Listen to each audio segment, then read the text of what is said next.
welcome to Watch, Review, Repeat. This is the podcast where two best friends discuss the latest in film and television and then do it all over again the following episode. My name is Colton Brown, and joining me, it's Mr. Andrew Meadows. I am here. Again.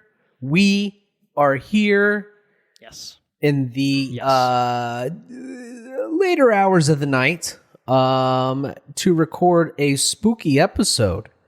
Yeah, spooky. We're getting ahead of the game. Technically, we're really late to the party in terms of covering this movie as far as when it actually got a theatrical release. But we're getting a jump on the spooky season. It's not even October yet. And I can tell you something. Sarah is on full board with watching.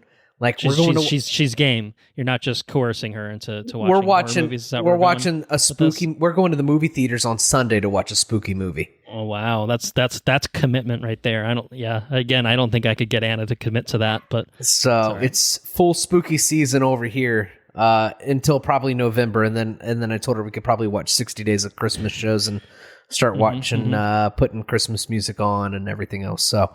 It does come with its compromises. A marriage, a relationship is about compromise, is it not? Yes, exactly. Right. Well, I mean, that seems like a healthy compromise to me. We're covering Nope on this episode, which I think got a theatrical release in July, if I'm not mistaken. Holy shit, yes, we're late. We're late. And I think that the only reason that I don't feel bad about doing it now is because it just recently came out on video on demand. So for those folks, highly convenient. I don't want to go to the movie theater. I don't like that. I don't feel comfortable doing that, etc.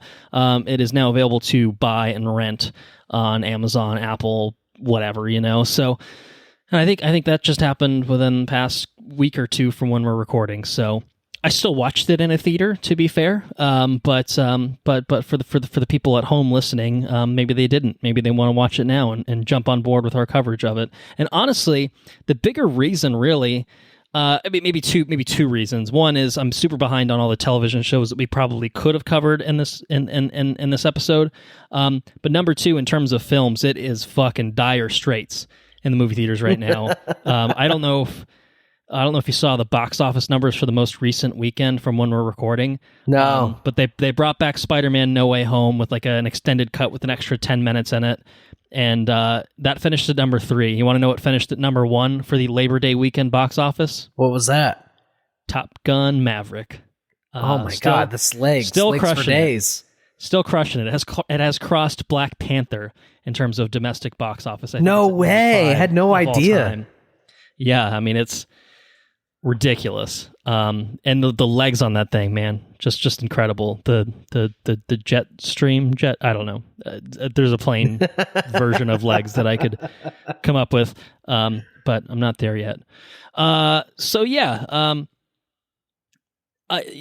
we're covering Nope. We needed something to cover, and Nope is kind of what came up in conversation. I literally saw it in theaters today. So nice. I have a very fresh take for it. And Andrew watched it sometime last week, it sounds like. That's right. Is that the case? Yep. Yeah, so pretty recent in our memory. We are just late to the party in terms of getting around to watching it, which is obviously on us, but we got shit going on. And on that note of shit going on, we are now a week and a half out from my wedding. Brown matrimony. The Mattis Brown. Mattis Brown. She would like you to know. Yes.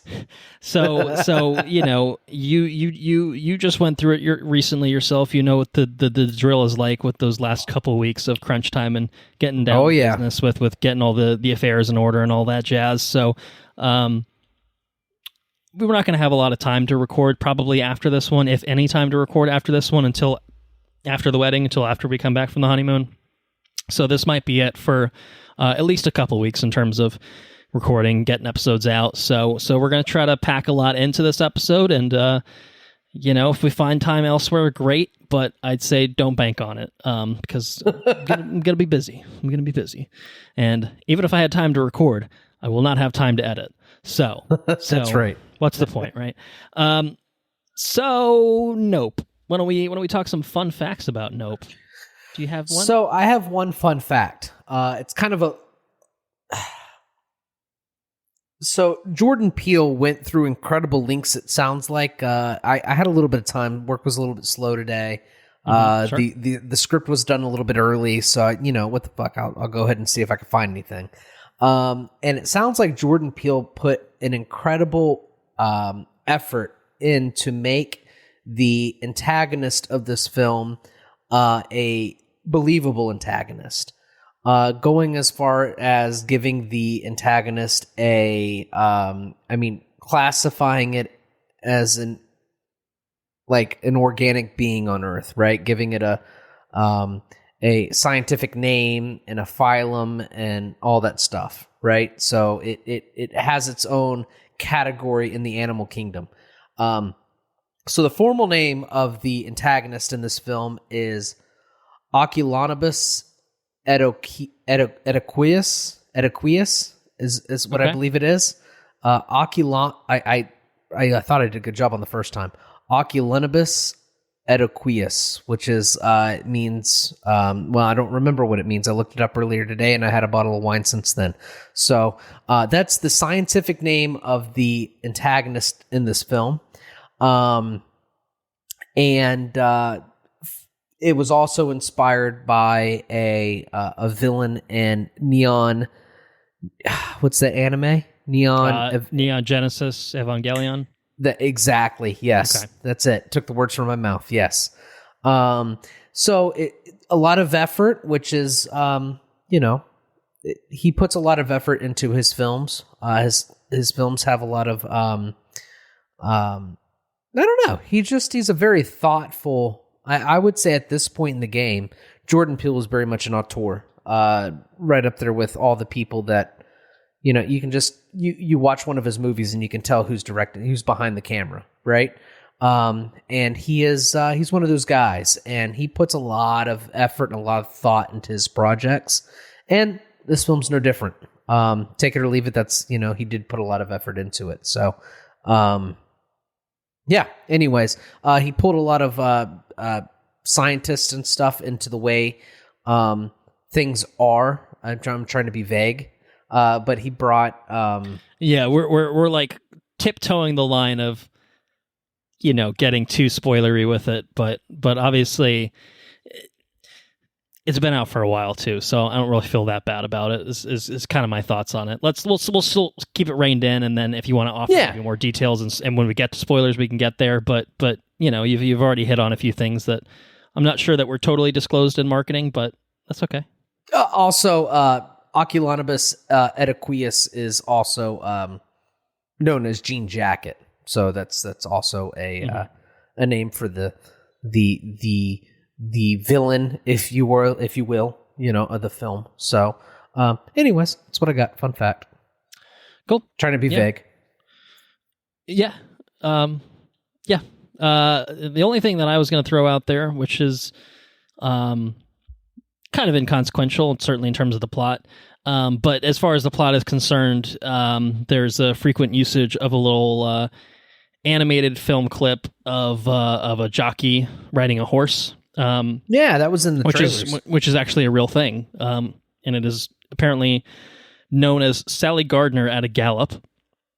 It was filmed in 1878. It's actually an animated series of photographs, so it's not filmed with like video technology, but it was turned into a video basically by how it was made. And the film fictionalizes a little bit the origins of who is on the horse, but they actually don't know who the specific identity is anyway. So there's two jockeys that are listed, and neither is the name that's provided in the film. So they took some liberties there, but it's one of those. But it's the first. I read that it's the first example. It's the first. I think it's one of the first examples of moving anything, moving pictures in any sort of anything, So yeah, I mean it's basically the predecessor to the motion picture, I guess in a way it's motion pictures, something like that. So yeah, it's pretty fucking cool, It's cool. And obviously technology's come a long way. This is a film I think that thematically talks a lot about filmography, cinematography, and stuff like that. So it makes sense as an inclusion, I think, as a kind of a starting point for for what the film revolves around. So it's kind of interesting inclusion, and taking a little bit of history, throwing a little bit of fiction into it, historical fiction. They have a whole genre called that. Did you know that? And it makes sense for kind of like Jordan Peele's kind of stance on filmmaking. You know what I mean? Mm-hmm. So it's cool. Yeah. It's good. So that's what I have, and we have quite a bit of news lined up, so I think we should just dive right into that and get through some things, and then we'll talk some trailers as well. So we'll actually start with something that I really thought we wouldn't have to address. Fortunately, it's not Ezra Miller this time, so we can steer clear of them for one episode at least. But the news concerns Mr. Dan Lin, who we thought, when we recorded last, was set to be DC's Kevin Feige, and that's not happening. So back to the drawing board for Warner Brothers Discovery, because it was initially reported he rejected the offer. Then it was later reported we just couldn't work it out because he had his own current production company and he couldn't figure out how to basically exit out of that or still maintain that while also taking on a substantial role like this of being a Kevin Feige type for DC. So the search continues. The search continues for who's going to be the Feige. Maybe Kevin Feige is going to get bored over at Marvel and say, I could maybe DC could send us an invite. Maybe DC could let us know if they need a little help. We are certainly not opposed to at least giving it a go. I mean, what's the worst that could happen? I mean, surely we can't do as bad as what they've already done. So no, surely not. We can do it. Do I know anything about producing films? I could pretend. We can certainly surround ourselves with people that do. I think that I could probably Google it right now. I'm sure there's an article on Wikipedia about producing films. So I think I could start there, branch out, maybe look at some of the hyperlinks at the bottom that might get me to some better resources, and we'll have a chat. Absolutely, with Kev. We've made a couple chat with old before. Kev. Kev knows a thing or two about producing. We'll have a chat with our buddy Kev. We'll have to unfortunately decline his paychecks, but it'll be worth it because we're getting bigger paychecks from WB Discovery, the company that can only afford to put out 3 movies in 1 year. Or whatever, man. So anyway, the huge mess over at WB Discovery continues to be a huge mess. Breaking news, shocking news, all of it. Just I got nothing else to say. So I'm going to move on. I'm going to move on to talking about the other news, more fun news, things that I probably actually wanted to talk about, not WB Discovery. And first one's a funny one, I think. Guy Ritchie. You know who Guy Ritchie is, of course. Oh, I know Guy Ritchie for sure. Famous for directing the likes of Lock, Stock, and Two Smoking Barrels, for directing Snatch, for recently doing Wrath of Man and The Gentleman, but also known for directing Aladdin with Will Smith. And Disney was very content, apparently, because he's back. He's reteaming with Disney to take on a live-action adaptation of the classic animated film Hercules. That's right. We're getting a Hercules live-action adaptation, courtesy of Disney and Guy Ritchie. Did Guy Ritchie have a couple of kids or something? Is this what's happened? He's grown into fatherhood and wants to make some Disney movies? He was married to Madonna for quite a bit there, wasn't he? So, I think he was. Yeah, you're right. Maybe they might have some kids. It feels like a thing that they would maybe do. I'm not sure actually, though. I really don't know. Yes, they have a son, Rocco, and they adopted a baby named David. So they share 2 children. So yeah. So he's got kids. So, maybe he does one for me and then he does one for the company, right? That sort of thing. Yeah, sounds fair. So what do you think? Are you a fan of Hercules? I do think, yes, I'm cartoon? A huge fan of Hercules. I think Hercules is probably one of my favorite old school Disney cartoons. Zero to Hero? Classic? Yeah, classic. Instant classic. That and the fucking fawn. I can't remember his name. Yes, who I think was literally Danny DeVito in animated form. And I think also literally needs to be Danny DeVito in live action form. Otherwise, someone fucked up. I mean, if they make Danny DeVito a live action fawn, that would be spectacular. They have to do that. It's a missed opportunity if they don't. Yeah, it's just. I think Guy Ritchie could pull off a Hercules. It's don't get me wrong. I'm a big Aladdin fan too, but it seems like if anything were to be a Guy Ritchie like Disney cartoon, I feel like Hercules could be it. Right? Like well, because you're already starting from the place of like these are people. And so like it's not a weird thing. It's like Aladdin. It's not a weird thing to like translate it, It's not a Lion King situation. It's not even a Pinocchio situation where you've got to figure out how the fuck you do this wooden doll. You know what I mean? And I guess the answer is turn it into a CG thing. But here, like, yeah, I mean, obviously you have elements that are fantastical that will require CG and whatnot. The Hydra and Hades look. Are you going to give him a flaming head? He's going to have to look, a little ridiculous all the time.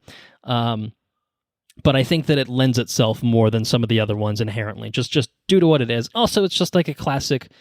It's like a classic story, and you get this Disney-fied riff on it, and it's like a fun version of it. So if you just adhere to the same spirit and tone of what the film went for, it's like it's there for you. You don't really need to change too much. I think you can successfully lift a lot of the elements and have a pretty good film out of it.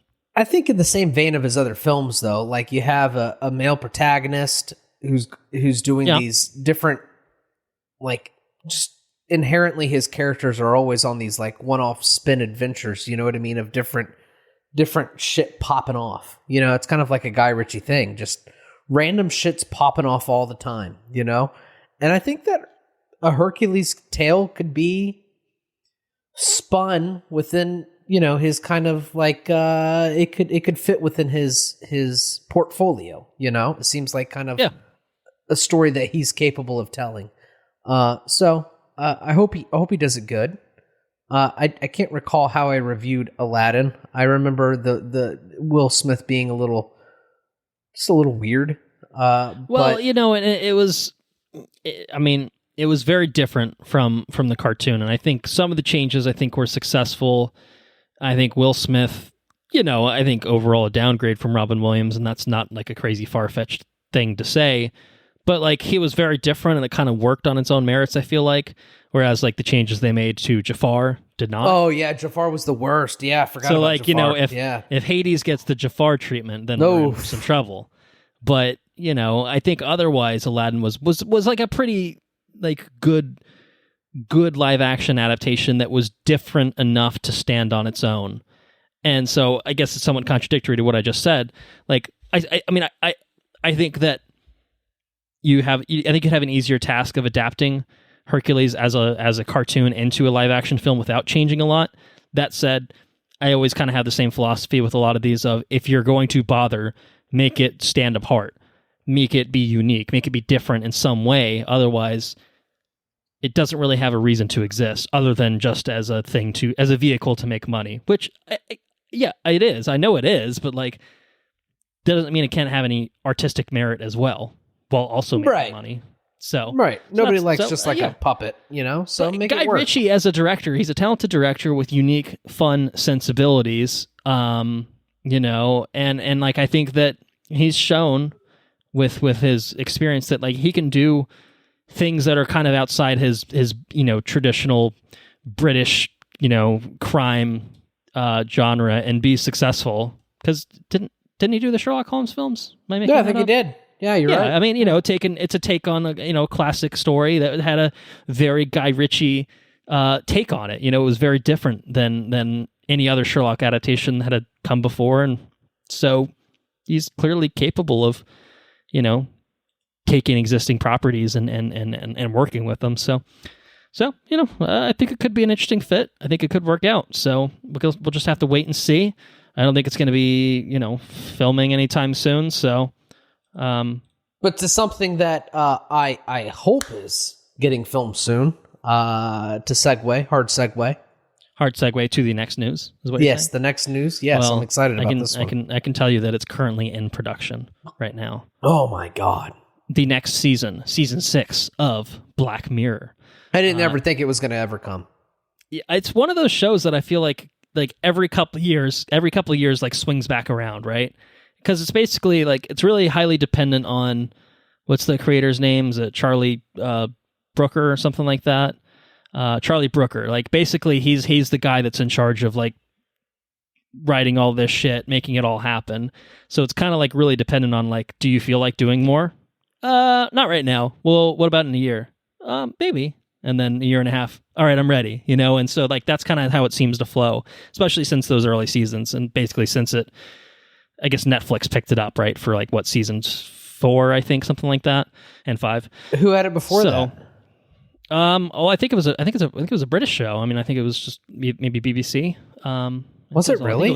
I think it was BBC for those early years. I guess it makes sense. Yeah, like you got that pig episode or whatever. That seems like one a where the BBC PM thing. fucks a pig. Yep, that's the one. I think that's the first episode. What a rousing start to a series. It's truly. Well, every episode is just fucking unique and like interesting and introspective, and you know, and it's cool. And I'm still super behind myself, but I love the concept of it, and I love what I have watched of it. Truly incredible show, really is. And I think the nice thing about it is it's not an anthology season; it's an anthology like episode kind of thing.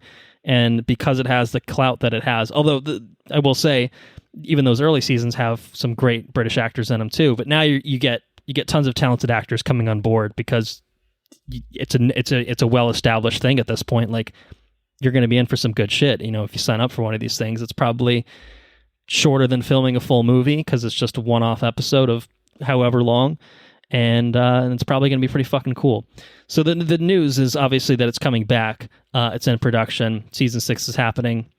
But the specific news is that we've got some casting for who's going to be in this upcoming season. So I think I'll say the 4 biggest names that jump out to me are Zazie Beetz, Josh Hartnett, Aaron Paul, and Kate Mara. Those are the 4 I think most recognizable names who are joining. I assume probably for different episodes. Some of them might cross over, you know, so there might be 2 in a single episode or something like that. I'm not sure. I don't think we have specifics on that.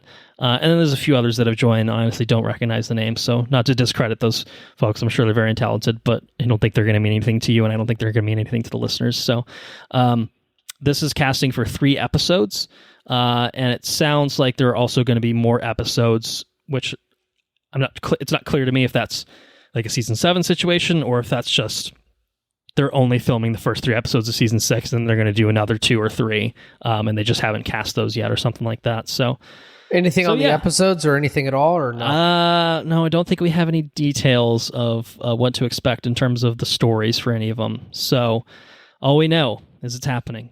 There will be more. Right. It will be back. And I'm sure I will take. I'm sure we'll have. I mean, if it's filming, you know, it's probably not going to be that long of a turnaround. Probably next year sometime, I would guess. So, that would make a fabulous. Like, I know it's a long-winded bonus episode, but that would make a fabulous bonus episode. Black Mirror. I mean, I if it gives me an excuse to go back and watch, you know, what I hadn't watched, or even to rewatch the ones that I had too. Like the PM. Like, even if you just like that part, you're gonna have some plane rides on the honeymoon. Maybe you could just like that's true. Queue them up, load them up on the Netflix downloads. Yeah, queue them all up and just watch them. You know, I mean, you could, and that's a good thing too, because I'm not sure that it's an Anna thing. It might just be a me thing potentially. I'm not sure yet. It's probably an episode by episode kind of thing. Anna might enjoy it though. Like, it's just real thought invoking. All the episodes are super thought invoking, you know, just about technology and how it's implemented and stuff. It's all really good. But anyways, further news. No way. Are you reacting as you're reading the news? All right. So we technically talked about it a while back that Apple and Legendary are teaming up to do a live action Godzilla series, basically set in the MonsterVerse, the 2014 Godzilla King of the Monsters, Kong Skull Island, Godzilla v Kong universe. And so we've learned that some casting has happened. Some major casting has happened. Kurt Russell is going to be part of the cast, but he won't be alone. He will be joined by his son, Wyatt Russell. Wow. So that's who we've got. Kind of anchoring the show. It sounds like the show is going to explore one family's journey to uncover its buried secrets and a legacy linking them to the secret organization known as Monarch. That's the same fucking plot for all of these. That means nothing. Just fucking big monsters and shit, and then there's people that maybe in a television format will actually care about. Maybe they will be meaningful. We liked Bryan Cranston for the 20 minutes that he was in the first Godzilla, but yeah, other than that, not sure that we've had a whole lot of human connections that we've cared about too much, unless you really like Millie Bobby Brown. I guess then you love those fucking movies. But it's good casting. That's exciting, I think. You agree? I clicked on the link that you sent me here from Variety, and they have a picture of Kurt Russell and Wyatt Russell, and next to each other. Why is Kurt so much more tan than Wyatt? Wyatt looks like a goddamn vampire. Right? I guess Kurt goes to the tanning salon. Man, well, I don't know. That Wyatt doesn't look like he's seen the sun in 100 years. Kurt's maybe semi-retired, so he just happens to be on the beach all the time, hanging out with Goldie, and then Wyatt, he's a working man. He's young, he's got to work for a living, so he's spending a lot of time in his trailers. He's not seeing the sun. He's filming a lot of things that take place at night. So he's got to do a lot of overnight shoots, sleep during the daytime. So he's on that vampire schedule. Wyatt for can realsies. pull a Bane quote. I haven't seen the sun. I was molded by it. I haven't seen the light until I don't remember. I didn't see the light until I was already a man. Yeah, that's what I'm seeing right there. Anyways, do you think that the facial hair that he's sporting in that is emphasizing the vampiric look? Definitely. Yeah, it definitely contributes to it. The long hair, it's totally Interview with the Vampire kind of deal. He looks very different than he does in what the fuck, Falcon and the Winter Soldier, sporting this look versus the clean-shaven John Walker look.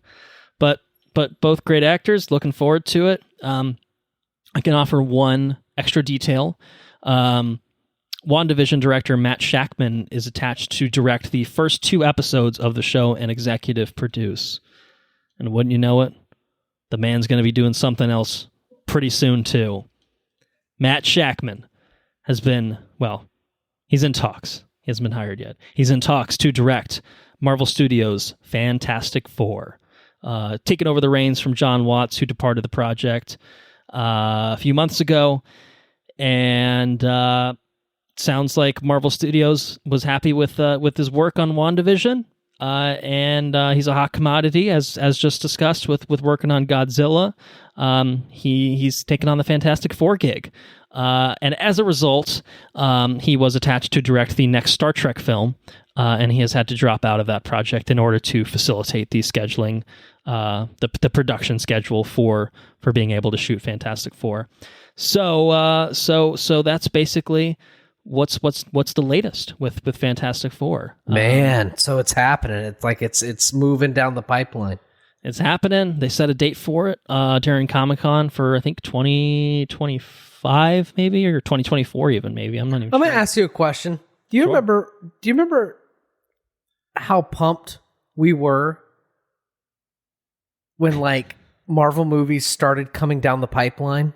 Are we talking about Marvel Studios specifically, or just the heyday of the Raimi Spider-Man, the I'm talking Raimi Spider-Man. I'm talking Ghost Rider. You remember all that? You remember all that shit, man? How pumped up we were? Now it just comes. Well, I'll tell you, you know what and I talked about it recently, and it does not hold up. But that fucking Daredevil, man, that Ben Affleck one was so fucking badass back in the day. I remember. Didn't you see that one in the dome? Yeah, we didn't see it in the dome, but I think we did see it in the IMAX though, but not the dome. I think we've only done a couple. You skipped school to see that fucking thing. I remember that. Yeah, I remember. God, I'll tell you what. For a long time, X-Men 2, X2, X-Men United was in like my top 5 films of all time. My list has evolved. I think X2 is still one of the best X-Men films, period. But it was a mixed bag overall. Some of them were really good, some of them were fine, and then some of them were pretty shit. Like Ghost Rider. Ghost Rider was pretty fucking shit. I remember being pumped about it, though.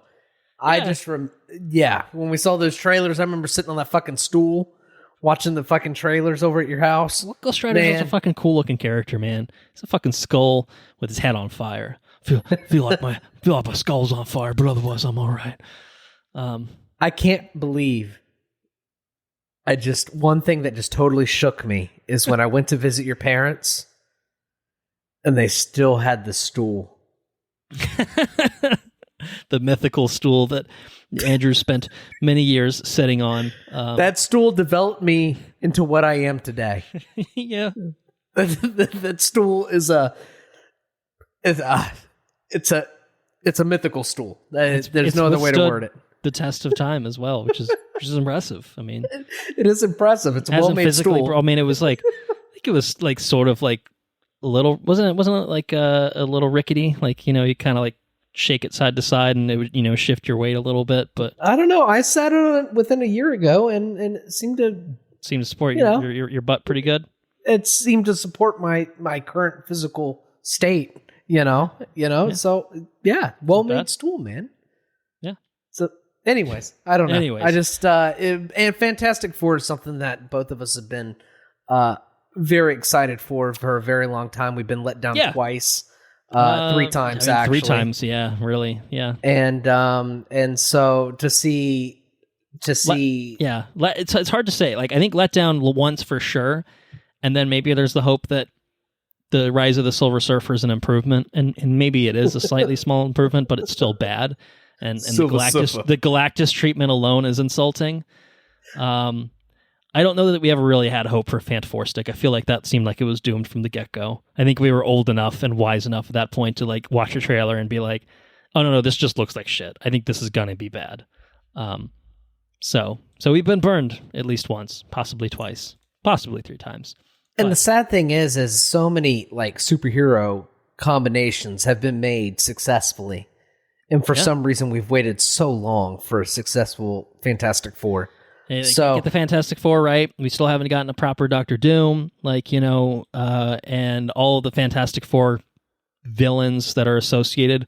We need a good Galactus. We need a good Annihilus. We're hopefully getting a good Kang the Conqueror pretty soon. So they bring with them open up that fucking war chest, and use your spoils. Like I hope that. And I was very happy with Marvel Studios' treatment of Spider-Man. I hope that a similar thing happens here of just like having all your toys come back home, and being able to play with them. Like I hope that Kevin Feige, the actual Kevin Feige, who cannot be replicated apparently, I hope he brings it home with Fantastic Four. I'm intrigued by the Matt Shakman hire to talk on that particular piece of news. He's mostly known for TV stuff. He's directed a shit ton of episodes of Always Sunny, and all the Always Sunny guys have raved about him, said he's awesome. But he's done a lot of bigger scale stuff. Game of Thrones, Mad Men, The Boys. He's directed, I think, at least an episode of. He directed the entirety of WandaVision, obviously, so he's no stranger to Marvel there. So he's got he's got a pretty good resume, but fairly. Why did Watts depart? Do we know? I think he was ready to do something that wasn't Spider-Man or other superheroes, is what he said. Of course, he's working on a Star Wars show, so he was content to do Star Wars, but he's like, no superheroes. Star Wars. I could do that. I mean, fair play. You do 3 Spider-Man movies.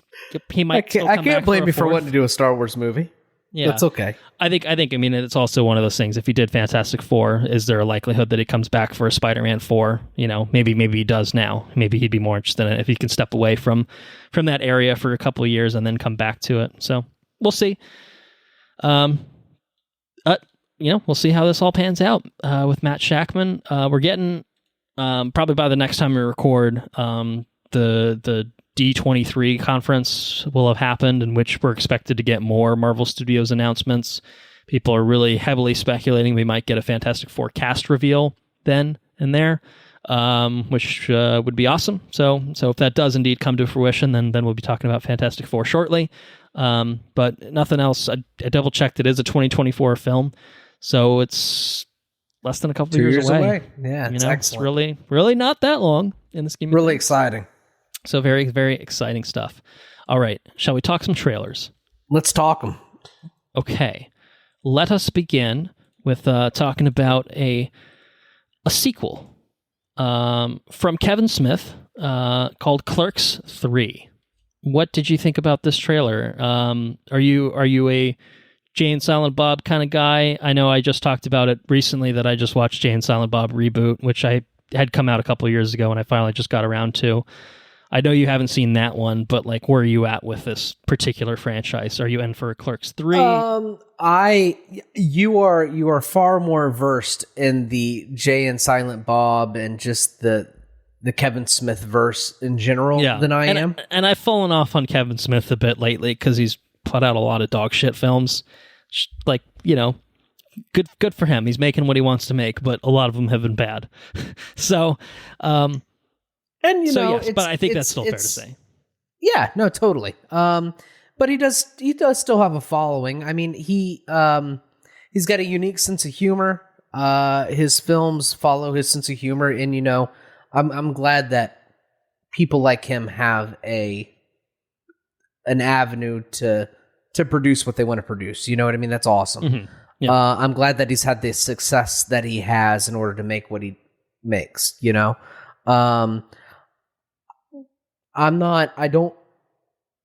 not that I don't necessarily like his stuff. I just I have limited exposure to it. So like Clerks 1, I think I watched Clerks 1 forever ago. I think I maybe watched Clerks 2 forever ago. I remember really enjoying Dogma. And aside from that, well, I think that was probably like the last, I think so. Yeah. So I have real limited exposure to his stuff. So all the inside jokes and whatnot, because I know that's what a lot of Clerks 3 is. It's a lot of replaying. Snoochie boochies. Yeah. It's a lot of replaying the same stuff, or not replaying the same stuff. I don't want to downplay it, but it's a lot of playing on the existing canon of what's been established. And I don't have a lot of exposure to it. So, and this one is meta on a couple different levels in the sense that there are references to the first Clerks, because basically the premise is that Randall gets the idea to make a movie about his life as a clerk and is riffing on a lot of the actual same plot elements from the very first Clerks, which was made because that's what Kevin Smith was doing at the time and thought, I could fucking make a movie about this shit. And he did. I think more than that, Clerks 3 has gone through, I think, several different iterations, because Jeff Anderson, who plays Randall, basically said, I have no fucking interest in doing another one of these. Like, I don't care. Like, I'm never going to do another one. And Kevin Smith had a heart attack and basically looks like that plays a little bit of a role in the film. Yeah, and so this is, I think, probably fairly semi-autobiographical in a certain sort of way of just like, having a heart attack and almost dying, giving you a new lease on life, of just being like, oh fuck, like maybe I should do things differently or whatever. And like he lost a lot of weight and is a lot more active these days. I think because he's trying to maintain a healthy lifestyle that will keep him alive and prevent future heart attacks and such. But I think it might have also opened the door to being like, hey, I'm not going to be around forever. Can we maybe make this movie work? And so we got, Jeff Anderson to come on board and be a part of it. And he's one of the clerks. He's essential. It's Dante and Randall who are the two clerks that are essential to this story working. I'm excited for it. I although I am not a fan of Kevin Smith's recent stuff, I think his early stuff is really, really good. I think the first Clerks is really good. And I think even going through up to Clerks 2, which was a lot later in his filmography, like mid-2000s, I think Clerks 2 is fucking awesome. I love it. I think it's very funny. And Mallrats is another one. I forgot about Mallrats. Mallrats is good too. This one feels very Clerksy in a good way. It seems like a fun premise of taking real life events, mixing it with the movie events of the first Clerks, and I think you have the making of something pretty fun. Yes, definitely self-referential. Probably not going to make a whole lot of sense to anyone that hasn't watched Clerks 1 or Clerks 2 or maybe even some of the other joints that he's made, but joints, get it? Because weed. But yeah, I'm you know what's the coolest pretty thing excited for it. the coolest thing about Kevin Smith and his career is he's made a career about making movies with his friends. And I think that's like... You can't be mad about that. No, you can't. It's actually... It's the Adam Sandler approach to filmmaking of, you want to give me how much money to just fuck around with my friends? Okay. You know, Adam Sandler's on like a grander scale. You know, he's like getting millions upon millions upon millions, whereas, you know, Kevin Smith's just getting a couple million these days, probably. But he's doing okay. Yeah, he's made a career about making the things that he wants to make with his friends, and it's the coolest. It's, I don't know. It's like the most, I don't know, it's just the coolest fucking thing you could do, I think, really. I mean, think about their life and everything else. It's got to be a very carefree, very cool lifestyle that they're living, that they can just do what they want to do and make movies, and I don't know. It's just really inspiring. It's really awesome. So, anyways. No, I agree. You know, for indie filmmaking, like Kevin Smith is, you know, like a model to aspire to, you know, certainly the early career, you know, especially. So yeah, Clerks 3, it's getting a weird, like, semi-theatrical release of, I think it's like only playing for like a week or a week and a half or something like that. But hey, it's cool. Sometime in September, find a day that works for you, and maybe you can check out Clerks 3. I don't know if I'll be able to do it with my impending, you know, busy schedule, but I'll catch it certainly at some point down the line. And I'm excited for it. So that's that. Up next, someone who's definitely not an indie filmmaker. His next project is Oppenheimer. It's none other than Christopher Nolan. Oppenheimer. He does this thing where he like alternates between like fantasy thing and like, I'm doing like a fucking super serious real thing, man. Like, but it still had like Dunkirk in this shit. But it had like Batman Beyond, Batman Beyond. Jesus Christ! There was the explosion with the subtitles and shit. That seemed totally reminiscent of something else that he's done, right? Like that. Probably. I don't know. Like the opening titles for all the Batman movies, where it's just like the clouds and shit. Yeah. Yeah, maybe that's what it was. I don't know, but yeah, Oppenheimer sounds cool.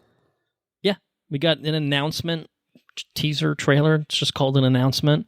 It's mostly Cillian Murphy in a hat and some voiceover and lots of explosions. But it's more the promise of what it is and not so much what the actual announcement itself contains, I feel like, right? Right, exactly. It's just Christopher Nolan's making a film. Get hype, motherfuckers. Like that's pretty much the extent of what this is supposed to accomplish. Which is totally Nolan. That's totally Nolan. Which is a Nolan-esque way to market his films, is just being like, look, my name's on it. You're going to watch it, aren't you? I'm making something. You may watch it and think, what? Blue team, red team, they're going to do a pincer maneuver? What? What does this shit even mean? I don't fucking understand any of this. Does this guy even have a name? This guy's name is Protagonist? What is Tenet? I don't even understand it. Nope. I'm Nolan and I'm making a fucking thing. What? What's that guy in the sailboat saying? I can't fucking hear him. What?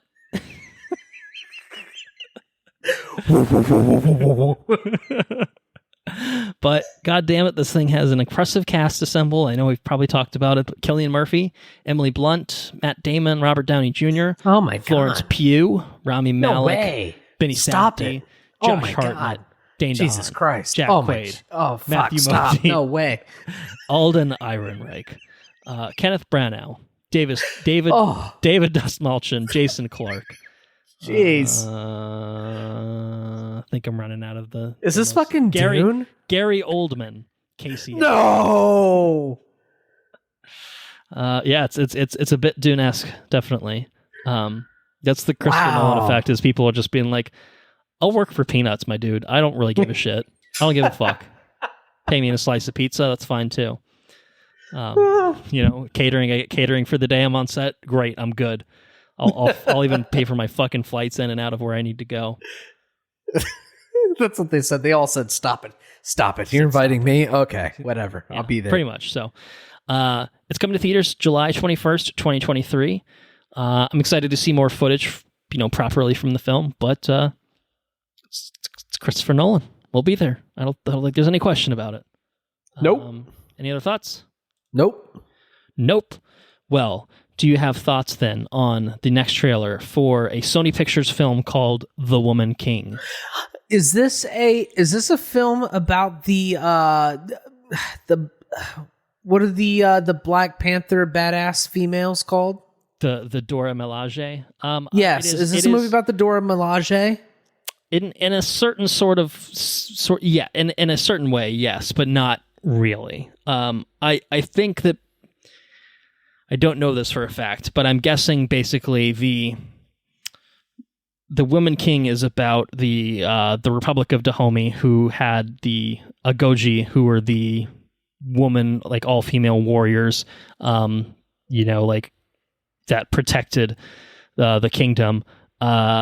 I'm guessing that when the Dora Milaje were made for Black Panther, that they were probably inspired by that. It would be my guess.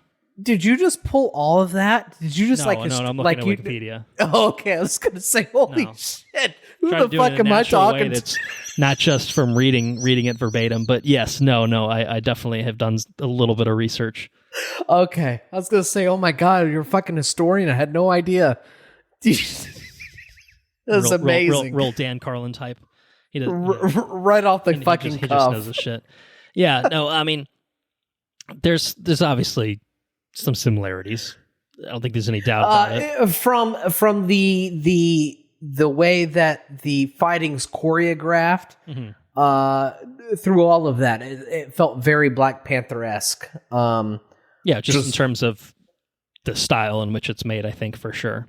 Yeah, which might be just like an African way of fighting and stuff like that. I don't know, but the way the choreography could just be as simple as like, we don't really get things like this. The only thing that we can think of that even like somewhat resembles this is Black Panther. That's true. Yeah, it might be my own ignorance. I don't know. But what I can tell you is I'm hyped as fuck about The Woman King. I think that looks incredible. I think it looks awesome. It does look very good. I am. I don't know. I'm just very excited about it. So yeah, the Black Panther comparisons are meant to be favorable because obviously that's a great film, but I think just it looks kinetic and it looks interesting and it looks like fucking badass, like shit, basically the whole way through. I would very much like it to be historically accurate. If it's historically accurate, I think it makes it that much more impactful. So I guess here's the wrinkle about that, because if you wade into the YouTube comments, you cannot find a comment that does not touch on this. I don't think this is going to be historically accurate. I think that's okay. It's totally okay. I think to make it historically accurate would basically make this kingdom look like a bunch of fucking assholes. The long and short of it is the kingdom, the actual Republic of Dahomey that these women fought for, were heavy participants in the slave trade. Fascinating. So it's kind of a weird dichotomy, of an African nation being a very willing and active participant in the slave trade. You can take these people and fucking take them. Take these fucking people. Yeah, and like trading for shit, basically, like trading people for goods and shit like that, kind of that sort of thing where it's like, okay, well, that makes them look a little less heroic, right? Because slavery is bad. We can unequivocally say that. So I don't think it'll be historically accurate, because I wouldn't be surprised if this film doesn't even slightly touch on that. But they could. I don't expect them to. Is my thinking. But maybe they do touch on it. But I think even if they do touch on it, it's not going to be that's fine. Like that's just the way things are, so it's okay. I don't think they're going to handle it as a historically accurate way of handling it. They might retrofit it to be like, well, I don't approve of this, but I guess I'll acknowledge that it's going on, kind of thing. Or we'll see how they handle it. They could have traded under military superior thing. You know what I mean? We are pressed to trade or whatever. I don't know. it's interesting. We'll see what happens. We'll see how they do it. I think what I'll say, just to say my piece, is I don't need it to be historically accurate for me to enjoy it. It can be a work of fiction. No, absolutely not. That's true. Completely ignorant of, I haven't seen it in a long time, but like people enjoy The Patriot. That movie is not historically accurate in the slightest. So like, fucking The Patriot? Are you kidding me? I live my life by the fucking Patriot. Are you serious? Well, just say it's not historically accurate. So they just made a bunch of shit up for it mostly. So, sometimes that's fine. I think it depends on how you portray it. Are you like, this is the true story, man? Or just being like, we're inspired by a true story. Like, we're taking, like, we read a Wikipedia article about these women who seem like a really fucking badass fucking thing. And we just made a story out of that, that still uses the setting and whatnot, but like, we're not presenting this as a fucking documentary. It is what it is. And enjoy that's fine. The same way that Black Panther is obviously not a documentary, and you can still derive enjoyment out of it. Like, same way you can enjoy The Patriot. It's heavily pulling on real life influences and then making a fictional story out of it. That's okay too. I don't think that's, one's obviously based on a comic book. One probably somewhat purports to be based off of, the tagline, or at least the YouTube description is bow down to the most exceptional female warrior to ever live. So it's obviously kind of glorifying this particular woman, but maybe she was fucking awesome, and the rest of her people were shit, or, or they did what they needed to or whatever. Exactly. Those things are not mutually... I think it's a little unfair to pass judgment on it until you actually know how they tackle certain subjects, if at all. So it still looks really fucking good. So. And it's not really surprising that a movie with a predominantly black cast in which the villains apparently are all the whiteys, that the YouTube comment section is being like, well, actually, this is completely inaccurate, and therefore I will not be watching it for these reasons. There's no other reason that I would not watch it. It's because it's not historically accurate. That's why. It's like, okay. You got goosebumps watching it, and you felt bad about it, so you felt the fucking trailer. It looks fucking cool, man. Exactly. Give me a good fucking movie, and I'll be happy. Is how I feel about it. That's it. So. I just want badass shit. That's all I want. Badass shit. It promises badass shit. It has to deliver on that front. If it doesn't deliver on that front, then we can be a little burned by it. Well, one thing that I don't have confidence in delivering badass shit based off of previous reports of its prequel. Evil dies tonight. Evil dies tonight. Evil dies tonight. Halloween Kills, I think, tried to set a record for using the exact same line multiple times in a film, trying to set a record for how many times can you say the same thing in a film and get into the Guinness I think Book George of World has the Records. record. George is the current record. George is up there, but I think Evil Dies Tonight might have surpassed it because it's one of those things. No. It depends on how you classify it, because there's a lot of people saying it as chant in unison. So if you're counting each individual person saying it, Halloween Kills sweeps. But where Rampage was just The Rock George and about most of the time. Is that Rampage? George.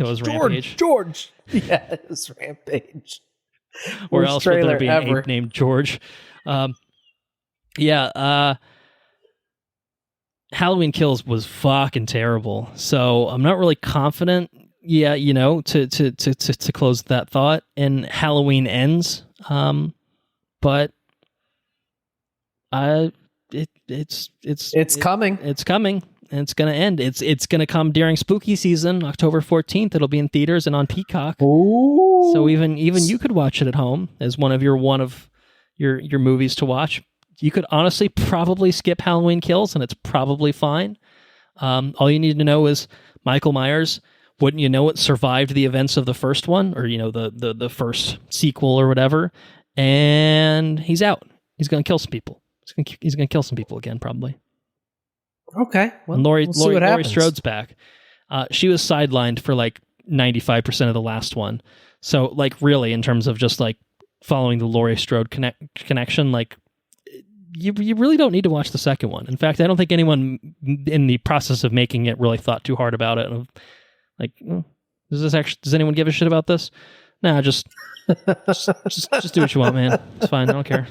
Just get some people getting killed, and we're good. We've hit our quota for a slasher of people getting murdered in grisly fashion, and we're good. Everything's good here. Just say Evil Dies Tonight as many times as you can. That way, our film stands apart for holding the Guinness World Record for the the most amount of the same line of dialogue offered in a single film.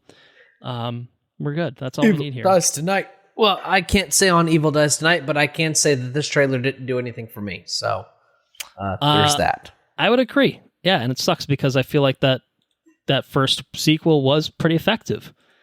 Like, I thought it was a nice follow-up to the original Halloween that, like, when they teased the idea of doing like a 2 and a 3, like kind of filmed back to back, which I don't think they actually ended up being because of COVID, but like, it felt like a cool concept of like, we're going to take one of these long-running horror franchises where it's just the running joke that like no one fucking, that whoever the villain is, they never fucking die. And maybe you actually do write some sort of conclusive ending. Like, that could be kind of interesting. I mean, yeah, it'll get rebooted in a few years and they'll do another Halloween, whatever. But like, this could at least stand as its own companion trilogy to the original, and that would be kind of cool. Because Jamie Lee Curtis would be done. Jamie Lee Curtis would do this one and be like, I'm not fucking coming back for more. Fuck you. She'd finally take a stand. But she signed the contract too early, and they roped her into doing these fucking shit movies. So here she is. Yeah, I'll probably watch it. Well, like I thought, like there was a sequence there in this trailer where Michael Myers opens up the door, and there she is standing with a gun to his head. Okay, well, that's the end of the movie. Trigger. Right there. What are we doing? Done. Come on, no hesitation. Nope. Apparently there's more. Or maybe that's the end of the movie. We don't know. Maybe they just put the end in here and that's it. She just blows his fucking head off and wipes her hands clean and says, Halloween ended, bitch. If that's the way it ended, I would be very happy if that's the way it ended. That's it. Okay, we're done.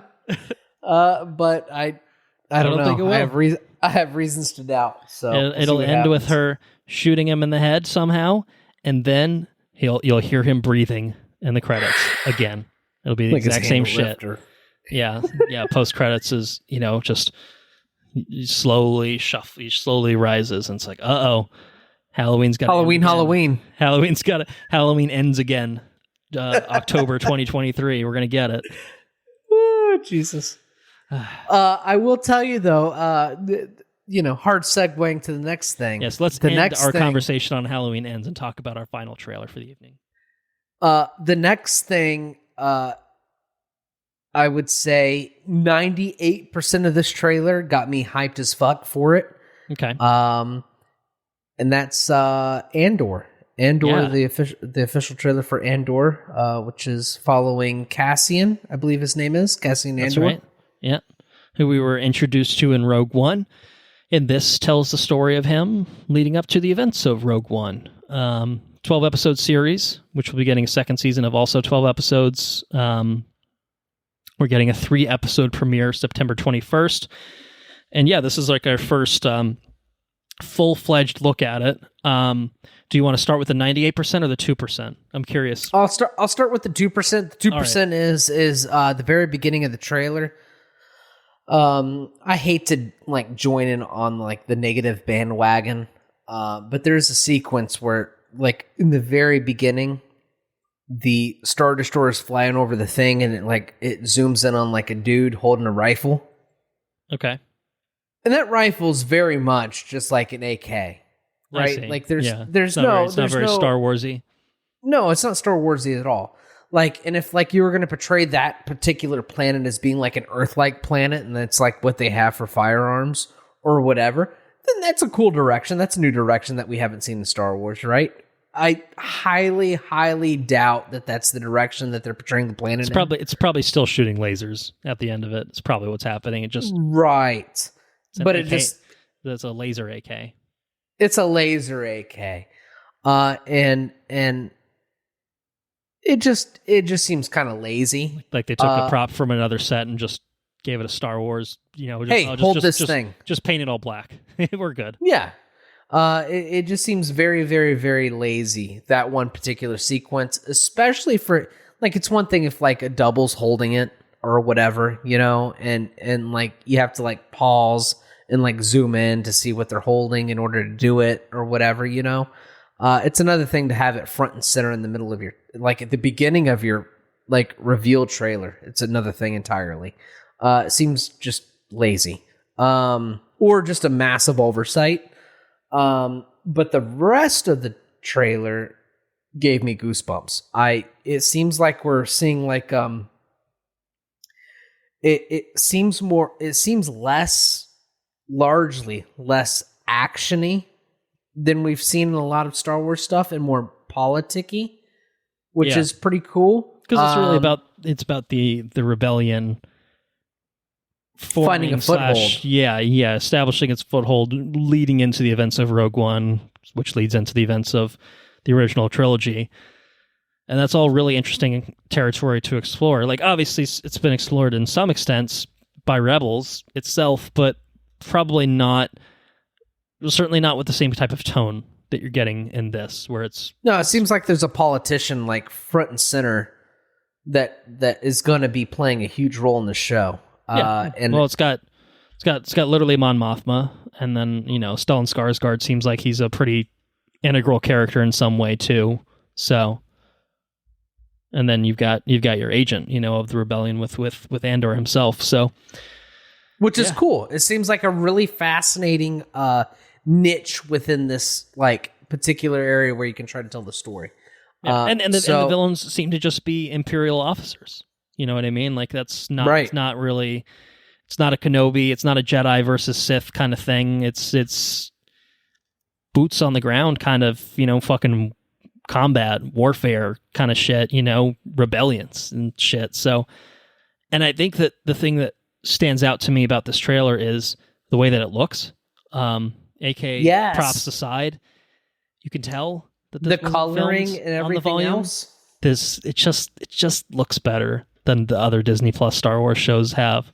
And I think the Mandalorian it's colored looks darker. Pretty good, but like you can just tell that this was shot with real sets and real props, real AK props and other props that are a little bit more Star Wars appropriate. And I think it just looks more cinematic. I think honestly, the coloring seems much more dramatic. Yeah. It seems like they're taking a much more dramatic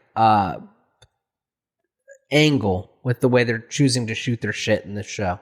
And that's the part that gave me goosebumps, because I mean, I can't immediately recall something that didn't seem, I guess Mandalorian was a little bit more like grayish and like just, Well, really, like Boba Fett and Kenobi, I think have had a very kind of glossy digital sheen to all of it.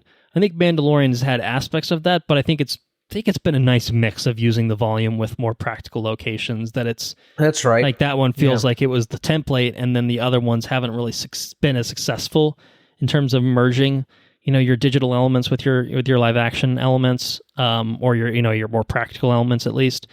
And this one, I think by virtue of it just being far more practical all around, just has that gritty, lived-in aesthetic that I think the Rogue One has, that the original trilogy has, that I think is somewhat just missing from a lot of the Disney Plus Star Wars stuff.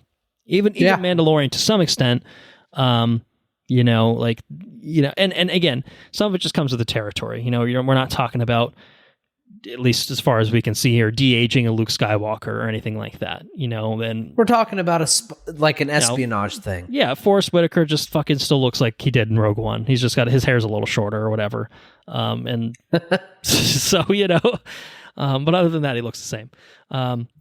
So I tell you what I want. I want what's that movie with Gary Oldman? Gary Oldman. Gary Oldman and Bane. Tinker Tailor Soldier Spy. Yes. Yeah. I want Tinker Tailor Soldier Spy Star Wars. That's what I want.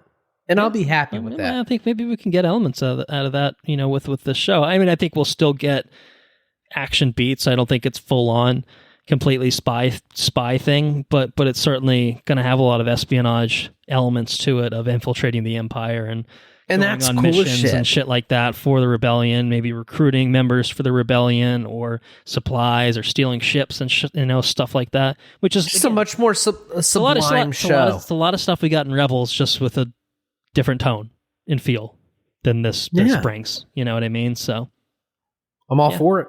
I'm am really very much all it. for it.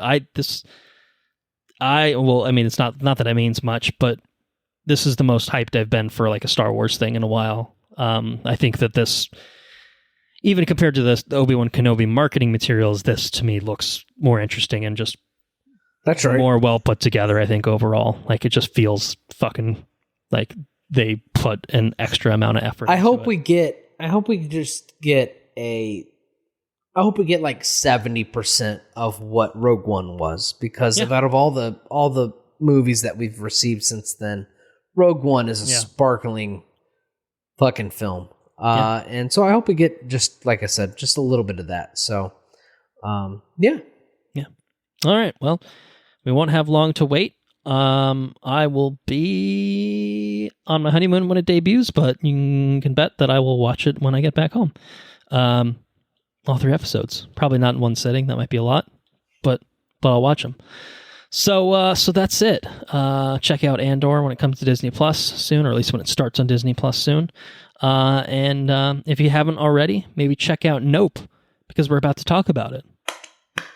So Nope was released in theaters July 18th of this year, and it's now on video on demand, as I stated earlier. It was written and directed by Jordan Peele of Get Out and Us fame, and Key and Peele fame, I guess technically, but this is a little bit more in line with the Get Out and an Us, certainly. Stars Daniel Kaluuya, Keke Palmer, Stephen Yeun, Michael Wincott, and Brandon Perea. It's about the residents of a lonely gulch in inland California who bear witness to an uncanny and chilling discovery. It has a little bit something to do with what Andrew talked about at the beginning of the episode, is what I'll say. Not to spoil everything for everyone, but it's got a little bit of something to do with that. Maybe it's a flying saucer. Maybe it's a UFO. Maybe it's an alien. I don't know. We'll talk about it. I don't know. I honestly don't. I don't remember. No, I do. I'm lying. We'll talk about it.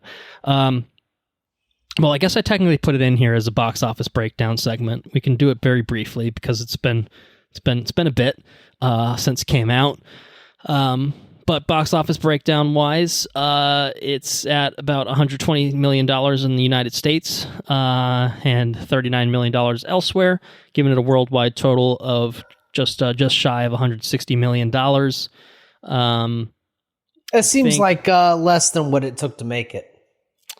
That is a good question. The budget was $68 million. I think it's an effective use of a relatively modest budget for Hollywood budgets. Wow. Okay. I think it looks more expensive than it actually was. It seems like I would say. Fair enough. Yeah. No, it's a good example. I think compared to Us, it looks like it posted the best opening weekend for an original film since Us. So although it kind of came out on the low end of projections for what people were hyping it up for, still seems like it did pretty well overall. So probably a good performer overall. And yeah, compared to the budget, it's turned out probably a small profit. And if nothing else, it's a thought-provoking piece that we'll have to talk about. And so talk about it we shall. What'd you think about Nope? So this film, I would say, is less heady than a lot of other Jordan Peele movies. I think this movie for me was a lot easier. Like, I think I got everything out of it. Maybe that's bold to say, so I'm interested to hear your interpretations of it, because I interpret it as most of the things that you walk into a Jordan Peele movie and you expect there to be layers upon layers of stuff. Well, I think that it's closer to Get Out in the sense that it's fairly obvious about what it's trying to say. I think Us is the one for me that I'm still not entirely sure what to get out of it.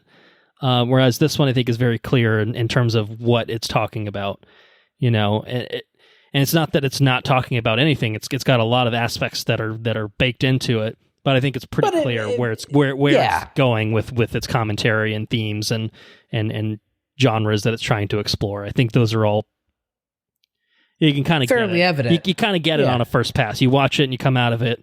You don't need to sit on it for hours. It's not a Darren Aronofsky movie, right? It's not something that, and again, it's not to naysay it. It's just that you can walk away having watched it and think, oh, I got it. You know, that doesn't mean you liked it. That doesn't mean you didn't like it. It just means I think I understood what he was going for, what he was trying to say in making this film. So yeah, I think I'm with you in that sense.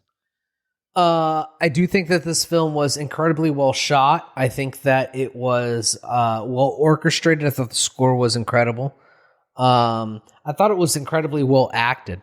I think that everybody was really on point. And I think that the story was mostly just a simple. It just felt mostly simple, you know. I don't mean that bad. Well, I think I'll bring it up again. I walked away watching Us thinking, I don't really know what just happened. I don't think I got all of that. You know, that one to me, story-wise, felt a little bit more discombobulating, whereas this one, you walked away and you thought, I understood who these characters were as people. I understood what they were doing. I understood why they were doing it. I understood how they accomplished what they were trying to do, or, you know, tried to accomplish. Like, it's all pretty clear. It's all pretty understandable because it's fairly simple in terms of what's going on. Perhaps I expected more going into a Peele movie. Yeah. Coming off of, I mean, even if you take, you know, something like Get Out, which is an easy movie to like extrapolate what he's trying to say, it still has a lot to process, right? It's still a heavy film. Right. I think thematically there's a lot to mine from it, but you can still walk away satisfied knowing you understood the movie that you just watched. You know, you don't have to come out scratching your head and think, I need to have a 3-hour conversation to really unpack this. You could still have that. I think there's enough buried into, you know, there's enough within the film that I think could certainly lend to have conversations about, well, what did you think about this? Or how did you feel about its commentary on X? You know, that sort of thing. But the conversation's less going to be about, huh? What's this mean? Yeah, right. Yeah. And I don't think that's the case with this film. I think it's a well-crafted, simple film. And I don't think that's to its detriment. I just think it's a well-crafted, simple film from a director that we've come to expect complex ideas from. I think that there is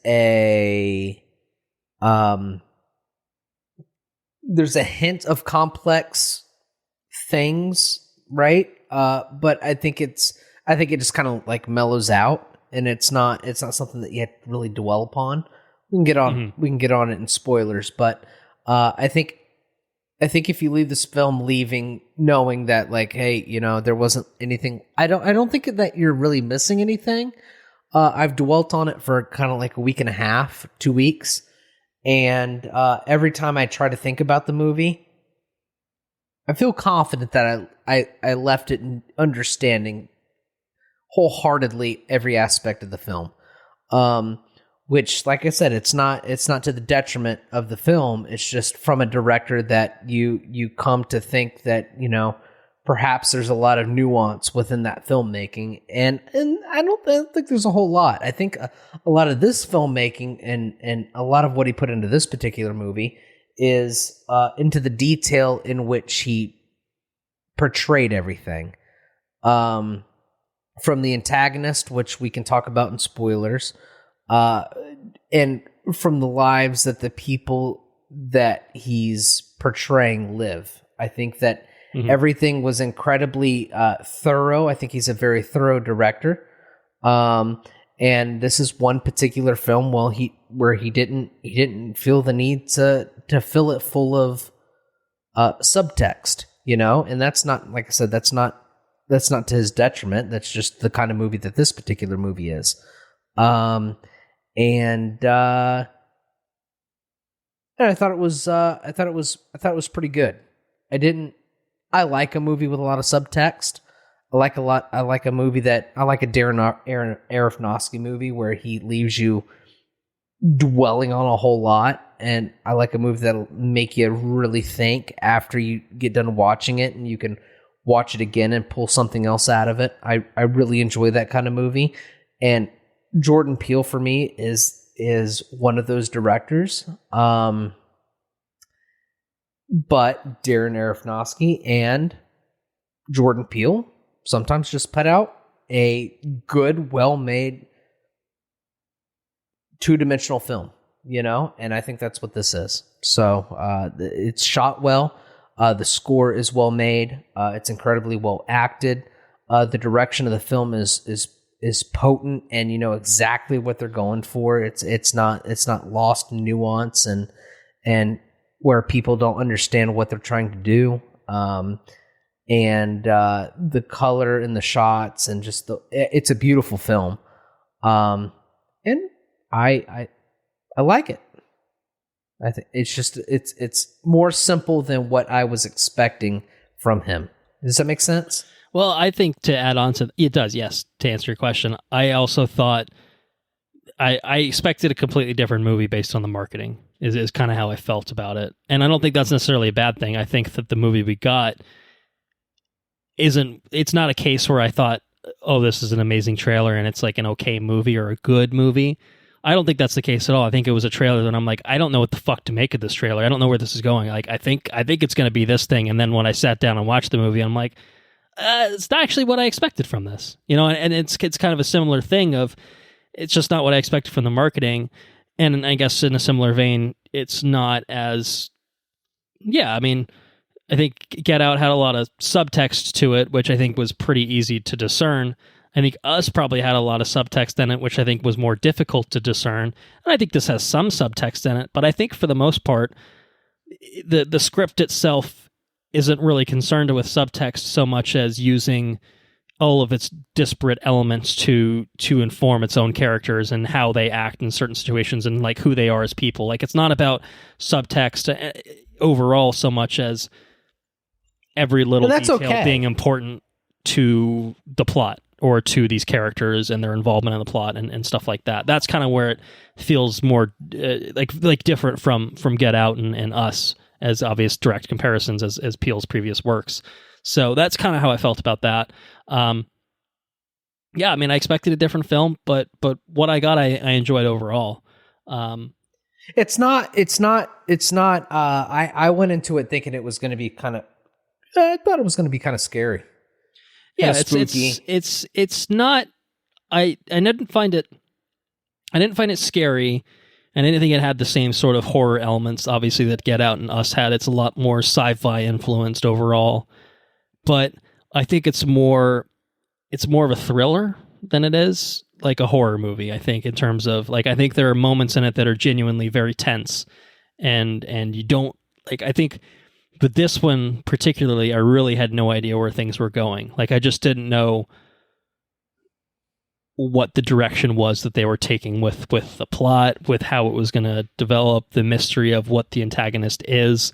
Like that all, I kind of wasn't really sure what to expect from the get-go. And even throughout the film, I kind of didn't really know where it was going to take that. And I thought it took it in pretty interesting directions that we'll flesh out in spoilers. I was happy with that overall. But I do think it kind of took its sweet time getting here and there. It did. I think it's one of those things. Honestly, I think that this film probably would play better on a rewatch for me because I think a lot of the pieces to the puzzle don't really fit together. They don't really fit together until you know exactly what it looks like by the end. So in terms of like, it's kind of slow paced. It's kind of slow paced, and I think that you could arguably say that the pieces are there and you can put them together yourself, but I think that it to me, maybe I just didn't pick up on it enough, or there's not enough given until kind of the end where it kind of lays it out for you. And then by the time I got to the end, I was thinking about like, even the way the film opens, and I'm like, well, what's the importance of this? And what's the importance of that little story and how it relates to the rest of it. And like in the moment, I'm like, I'm enjoying this as like a kind of segue, you know, away from the main thrust of the story, but I'm not really sure how it fits into the bigger picture. And then I finished the film and I look back and I'm like, I understand why that's there. It's just when I was watching it, I didn't, you know, and so it's just kind of, and you know, and when you're talking about your literal time watching the film, the 2+ hours that you're spending watching the film, there were multiple times throughout this where I thought, I don't really know where this is going, and not in like I can't wait to see what's coming, just in a sense that, is this meandering? I don't know what's like. I'm not getting a sense of anything from this just yet. So I think that it would be interesting to revisit it at some point and kind of know a lot of the context for everything to come or everything that has come before the events that we see, and get a better read of that and a better understanding of, again, how those plot elements really tie together. But again, that's not talking about subtext. That's just talking about how the plot elements themselves inform each other and how they inform the characters, which is, I think, is just kind of a different thing entirely. It'll be interesting to have a conversation in the spoiler section to see what you pulled out of it in your first viewing, and what I pulled out of it in my first viewing, and having 2 weeks to settle on it. You know what I mean? So, right. It'll be. The spoiler section will be because I mean, a lot of this is kind of like it's spoiler heavy kind of movie. It is because especially with the marketing material not giving you a lot to go off of. Right. You know, we've already said probably more than what the marketing material has said, you know, in terms of giving you some basic information about what the hell is going on in this film. But I think for the non-spoiler thing, what I'll say is just praising, I think, the production values of it, because as we talked about, a budget of $68 million, I think this looks way more expensive than that in a good way. Like, it really feels like it's maximizing its budget. Obviously, Daniel Kaluuya is a fantastic actor. I enjoyed him in this. I think it's a more understated performance from him, I think, for what the character calls for. Stephen Yeun's great. I enjoy him a lot. I was happy to see him here. I found Keke Palmer annoying, but I think that was kind of intentional. You know, I think the character was supposed to be a little grating at times. You know, and I didn't think the characters were this film's strong suit overall. I think some of them were like interesting, and I think that as a character study, some of it was interesting, and then some of them felt a little cartoonish in terms of execution. But overall, I think that they were good enough to drive the plot along. But it was really the mystery aspects of it, of what the hell is happening here, that I found myself really gravitating towards, and I found the answers to that satisfying. And I think that was enough for me to say, yeah, I liked this. I liked this thing. And the score you mentioned was very effective. The cinematography was really, really fantastic. Just the way that it captured a certain like moments, and like big moments in the film were like really, really impactful, and like it wasn't afraid to shy away from big moments. You know? And I think the big moments were where it shined. That's where it shined for me. It when it leaned into the grander scale things, that's when I was really impressed with it. It was the other stuff in it that I felt was more of a mixed bag. So I thought, like, as a spectacle piece, like, wow, this is really interesting. But it's one of those things, like, I'm going to look back on this film and probably enjoy it more looking back on it than I actually did in the moment-to-moment watching of it, where I'm just like, I don't know where this is going. I don't know what's going to happen. I don't know what the deal is. When I look back on it, I'm like, the answers I got were satisfying to me, and the visuals that we got were satisfying to me, that kind of overshadows the fact that there were moments where I'm just like, I don't know if I care, or I don't know why this is relevant, or how this is relevant. And I think, again, with the fuller picture, I didn't really feel that way after I'd finished the film, but the viewing experience, I think, was somewhat impacted by that the way I kind of looked at certain things. But yeah, Jordan Peele, I think, is still 3 for 3, I think, in my books. I think Get Out is still his best of the 3, without question. Spectacular movie. Ridiculous movie. I've only seen Us once, when we saw it in theaters and covered it for the pod. So I'd like to revisit Us at some point. Us is pretty unnerving. That's pretty good. I think I enjoyed the horror aspects of Us, and those are the things that, like, I find really interesting. but I was really impressed with like the moments of like where I felt like I was on the edge of my seat in this one. So I don't know if this is better than Us necessarily. I think it's a easier movie to wrap your head around by far, and I think that could make for a probably more enjoyable experience overall for probably most people. Whereas Us could be a frustrating thing by the end. I think for me it was kind of I enjoyed it, but I still don't get it kind of thing, which can be okay, and sometimes it's fine, and sometimes it's you're beating yourself up over it trying to figure out what the fuck just went down. So yeah, I liked that he went for it with this one. It was certainly a fucking interesting movie. It's a weird ass movie, but it was interesting. I had a pretty good time with it. So those are my non-spoiler thoughts. Do you have any others? Should I do recommendation? We can do recommendations, and I can start with Sarah's recommendation because okay. So you went to see it with her. So we went to see it on the couch and popped down on the couch and watched it there. All right, right on. That's right. And Sarah was game to watch it. She's been game to watch she's been game to indulge in the spooky stuff with me this year. So I'm taking advantage of it. So we started the spooky seasons off with this year or with this movie, and she said this movie was a solid 5 out of 10. She said she says it was not spooky at all. She says that it was slow and vaguely uninteresting. The best part about it was the horses. Which the horses were got really some horses in it, that's for sure. Yeah, and they played a critical part in the movie.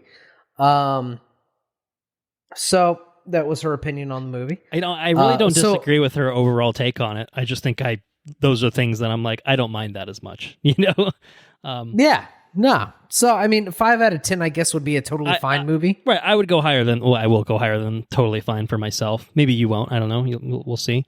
I think that this movie, my personal opinion about this movie is a yes. Yes. Okay. So not quite I think a very that yes, but above totally fine. Right. I think there's a lot of aspects of this movie that are very yes, such as the cinematography and the score, and just the overall scope of the film. I guess the yes might be because of it might be because of the pacing, because it is paced pretty slow, and it feels like we have minimal payoff from that slow pace, or it might be because that I was expecting more of a nuanced film from the director that it was coming from, and I got more of a basic film. I don't know. I feel kind of conflicted about it, but it did not deliver the very yes things that I was expecting from it nonetheless. So I don't know if I was just, I don't know if I just overhyped it, and for myself, I don't know. I don't know what it is. But for me, it was an enjoyable film. I enjoyed it. I think it's a very well-made film.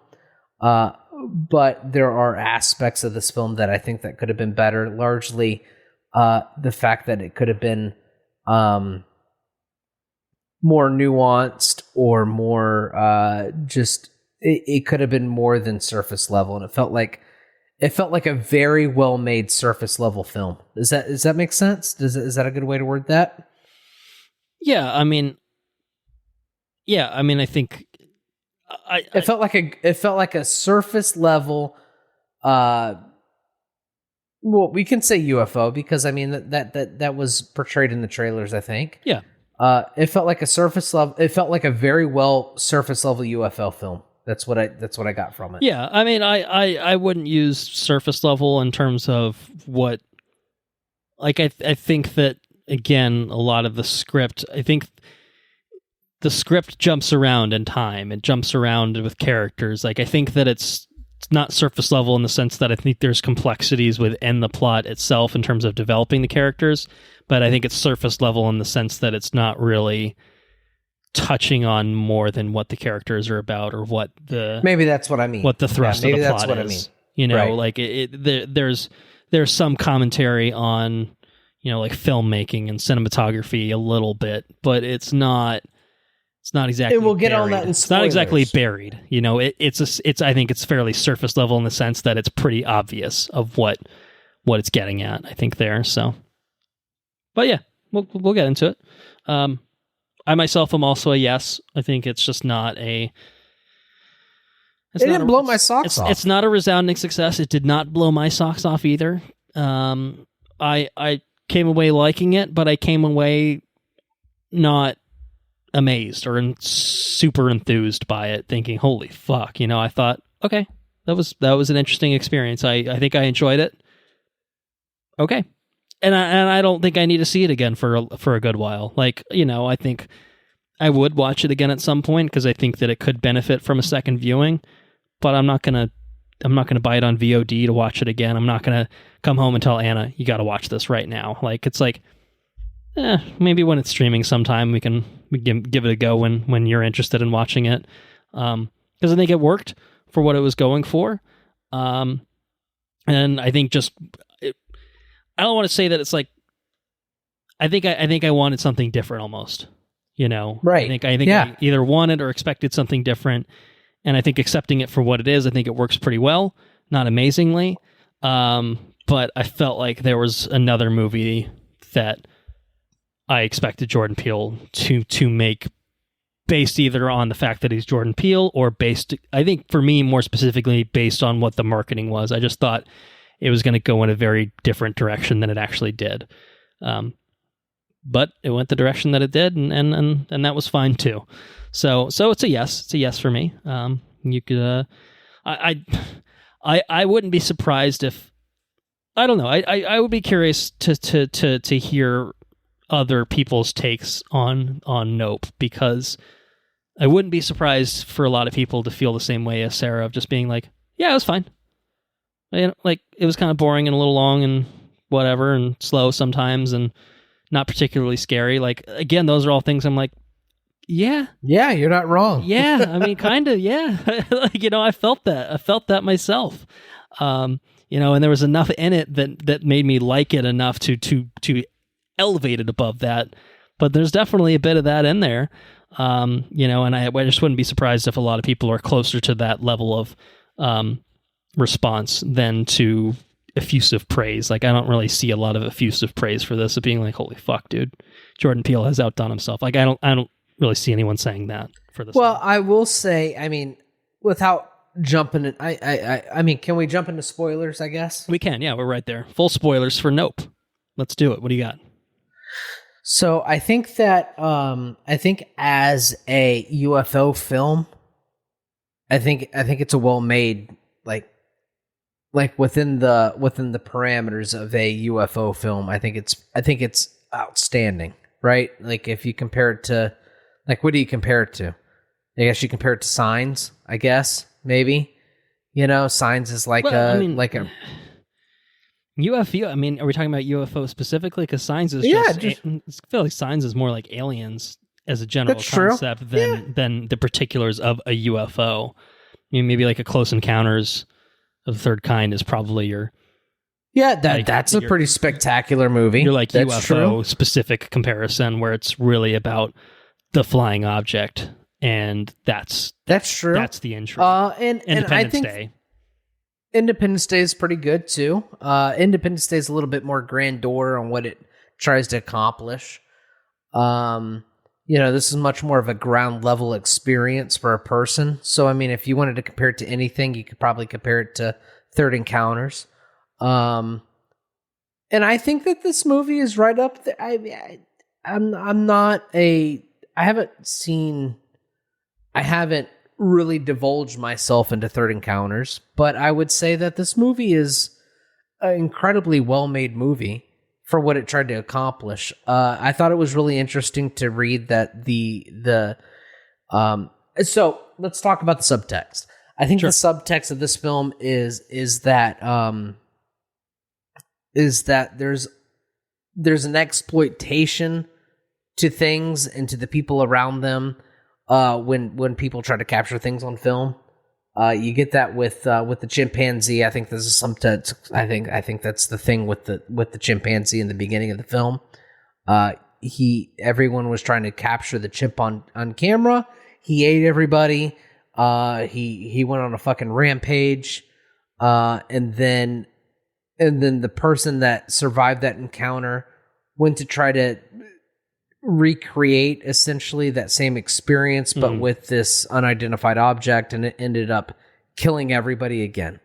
And that's the one thing that I got from this movie is that there's an exploitation of creatures that you don't understand on camera. You try to capture it, you try to exploitate it, and then well, it kind of bites you in the ass. And then if you get ate up, then that's just what happens. Yeah, I think it's, for me, it was kind of for me, you've kind of merged, I think, the two things that I think were kind of apparent in the subtext, which is the idea of having to film everything and get everything filmed, and there's the whole bit about getting the impossible shot or whatever. The literal cinematographer character, who I think is pretty on the nose and bringing that aspect to it. Yeah, cranking that shit, filming. And I think the other side of that is the exploitation of animals. And I think that obviously that in this particular context dovetails into exploiting animals for purposes of filmmaking. Like it does kind of combine that with the Gordy's Home sitcom thing.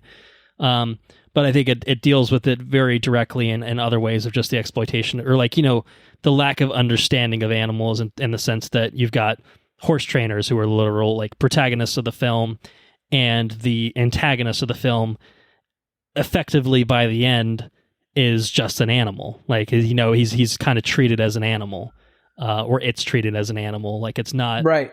Don't look at it.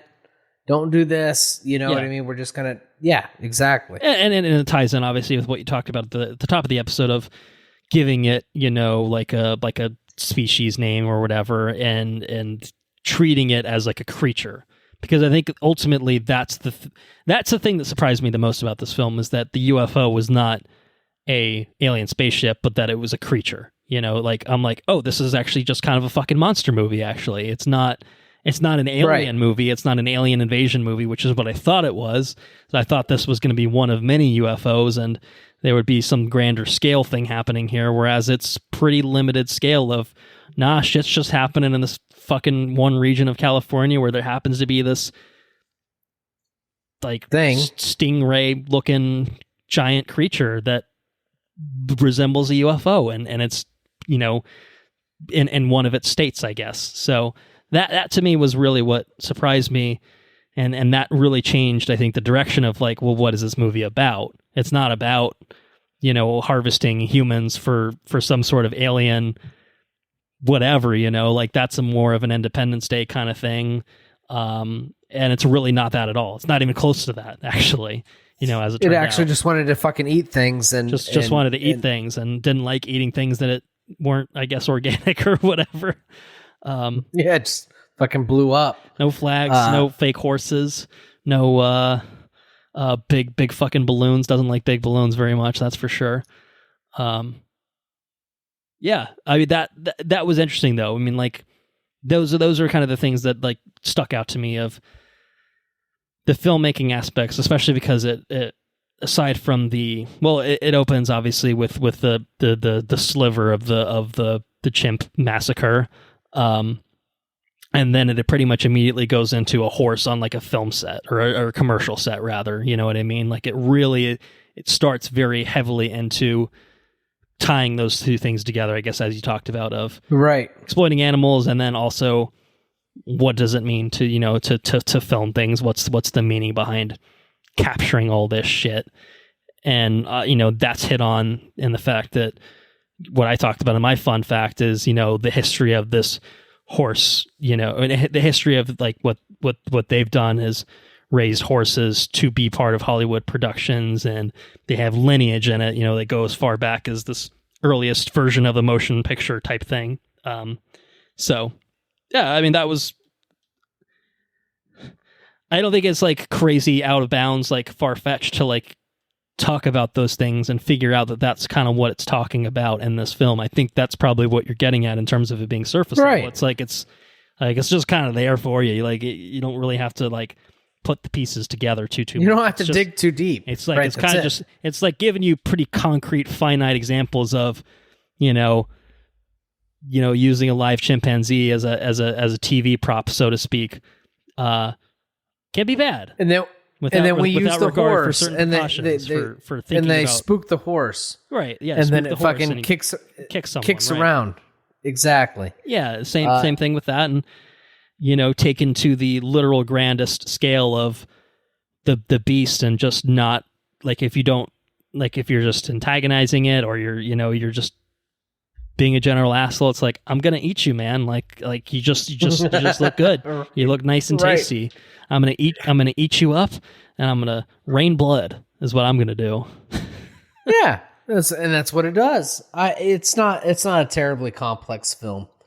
And that's okay. Yeah, I think we get tons of those. You know what I mean? I think the complexity of this film, if you wanted to ascribe any to it, is in the structuring of the film. I think, you have these few chapters, and I think that the way that it presents certain things, like I said, for me, the stuff with the sitcom, with the chimp, and the moment it was happening, I'm like, well, this is horrifying, obviously, because it is.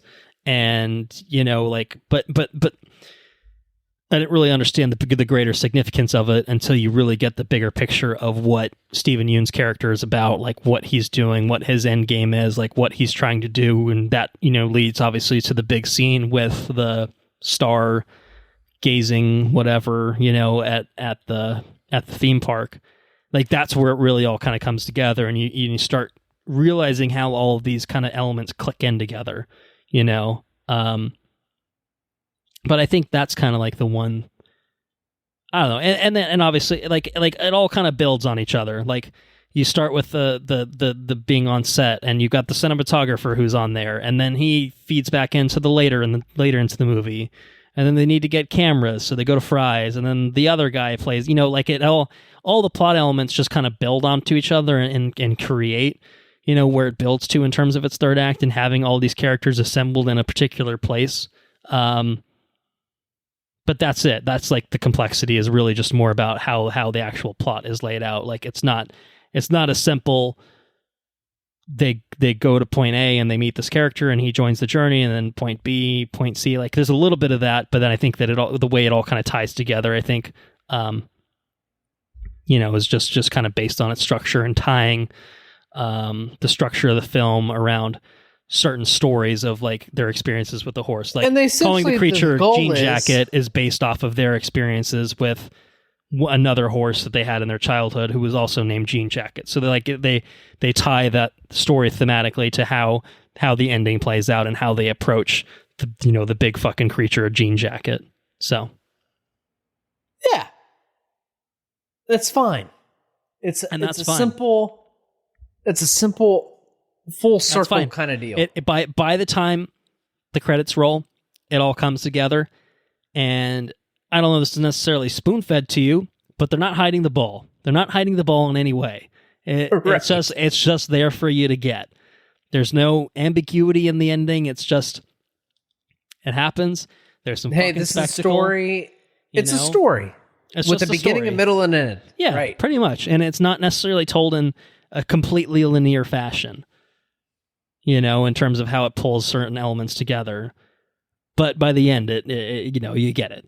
It's, there's not a lot of detective work that needs to be done. It's just kind of there for you by the end. And you either like it, or you're middling on it, or you don't like it. It's some variant of that, of you're going to feel how you feel about it. And for the both of us, it was like, all right, that was pretty cool. I'm not blown away.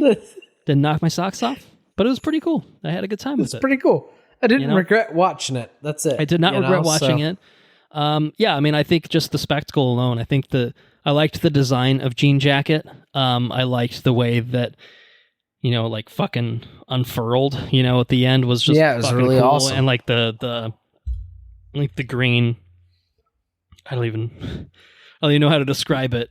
The way the green eyeball. The green eyeball, when people look at it, in the way that it just kind of does that, and like that was the really portion cool. of the alien that was inspired by neon Evangelion or whatever. Oh, okay. Which I haven't watched, so I wouldn't have understood that comparison. That was the portion of that.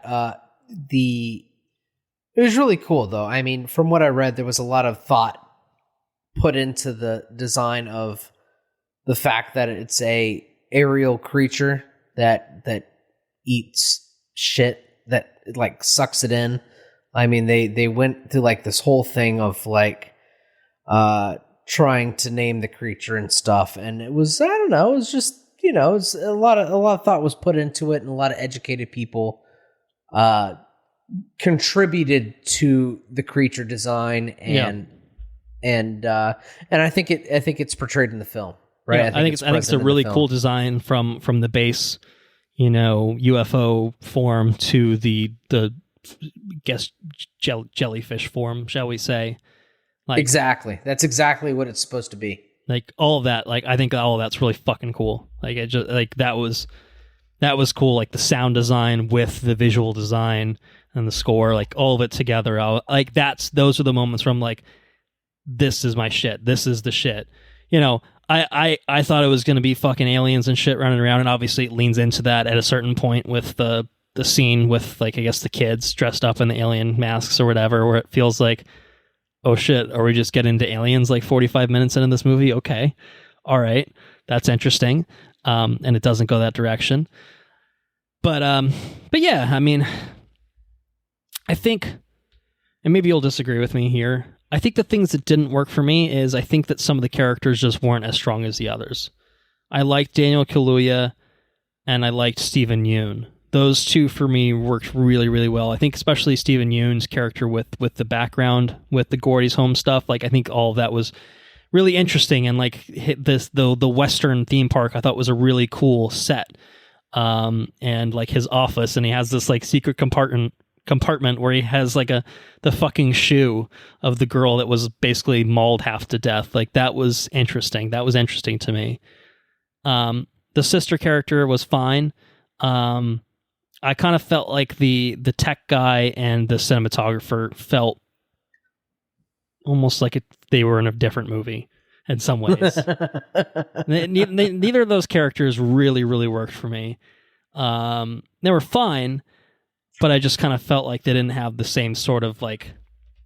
They felt closer to Key and Peele sketches of characters than to actual characters in terms of like how they were written, if that makes sense. And like, no, obviously, fair. Like Get Out had the one guy, like his friend, you know, who's in the beginning and the end, like is like straight up comedy and like cracking jokes and stuff like that. So like Jordan Peele is obviously like not opposed to having comedy in his films. Like he comes from a comedy background. I think principally like that's fine. I just didn't think that they fit particularly well in the assembly of this film. Really, the cinematographer character felt very over the top and like in an in your face way and like a not natural kind of way. Yeah, I don't know. It didn't really work for me. Fucking TMZ reporter too. Just looking quickly at the blood just rolls up on the fucking motorcycle. Jesus. Yeah. I don't know. Yeah. So that's it. Yeah, I think that very well might be it. Any other spoilerific thoughts for you? No, that's it, man. We can get into what we've been doing. What we've been doing? Well, I can tell you what others have been doing quickly if you'd like. Oh, shit. Yeah. I forgot to do it until the very end of the last episode. I won't do that this time. Well, I thought he had more thoughts that he sent to us, but Enrique saw Nope around the time that it came out, and I found his text, and he said he quite liked it.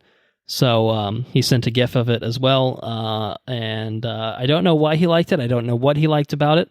He can certainly chime in, and we could talk about it on a future episode. But I figured I'd throw it out there as at least that's a fourth opinion on Nope. Of okay, 3 people liking it and one person finding it smack dab in the middle in terms of, I guess, movies. If you consider 5 out of 10 smack dab in the middle, which in terms of numbers it is. Indisputably. But in terms of contributions to watchreviewrepeat@gmail.com, to the listener's corner, Bruce Brown writes in again, and he says, Only Murders in the Building is very enjoyable. It's on Hulu. Seasons 1 and 2 are out. As of sending this in, they were only through season 1. He says it's got Steve Martin, Martin Short, and Selena Gomez in it. Describes it as fun, moves along quickly, and he says it's a great whodunit with the right amount of comedy and clever writing. Add to the list. It is very good. Anna and I have talked about watching it, so I think that we will at some point. And he also recommends Afterlife. He says he thinks he might have recommended it already, and I don't think he did, but he says it's very good. It's a Ricky Gervais thing on Netflix. Hysterically funny and dead serious at times, but always entertaining. I don't like Ricky Gervais, so I'm probably not going to watch it, but I'm not going to. People could choose to do what they do, so they can watch that if they're looking for a suggestion. They've got one right there. So yeah, little brief addition to the listener's corner here, and the proper point in the episode at least. So now we can turn to what we've been up to, and I'll ask you, what have you been up to? Well, I have almost. I'm so close to being almost on Cobra Kai. The latest season of Cobra Kai. Has the newest season come out? What season are you on? Are you on... Shit, I don't even know how many it has out right now. 4, I think. Okay. Because I think there's another season that's like coming out very soon. I just couldn't... Maybe. I didn't know. I don't know if it had dropped already. I'll look it up. But anyway, what's going on in Cobra Kai? Are you digging it? Yeah, totally digging it. They have the what's it called? The Valley. They got the Valley karate competition. And it's right. Yeah, totally cool. Real cool season, all about it. I can't think of a bad season from that show. It always seems to be on point. Yeah. Real happy with it. What else have I been up to? I also watched. It's season 4 is probably what you're watching. Season 5 begins September 9th, literally a couple days from when we're recording. So, are you serious? It'll be up by the time this episode is up. So, holy shit! What a time to start the last season. You've got another 10 episodes to look forward to before long. Perfect timing. Totally unintended, but that's awesome. But yes, what else is going on over there? What you been doing? I started the Lord of the Rings show. Ah, yes. The controversial Lord of the Rings show. Yeah, because apparently it's people that aren't white in it. Is that what it is? I heard that. So I've read a couple of different things. I've read that Tolkien loyalist is probably the best way to say it. Are upset about Galadriel, I think her name is, being too woke and being too heroic for the way her character is supposed to be portrayed. And my biggest complaint, I don't know any of that stuff. So I'm looking at it purely from like a filmmaking standpoint and from a,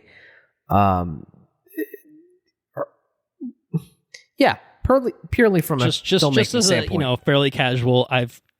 I've been exposed to Lord of the Rings before, but I haven't read the books, and I'm not. I largely enjoy hip on all the lore.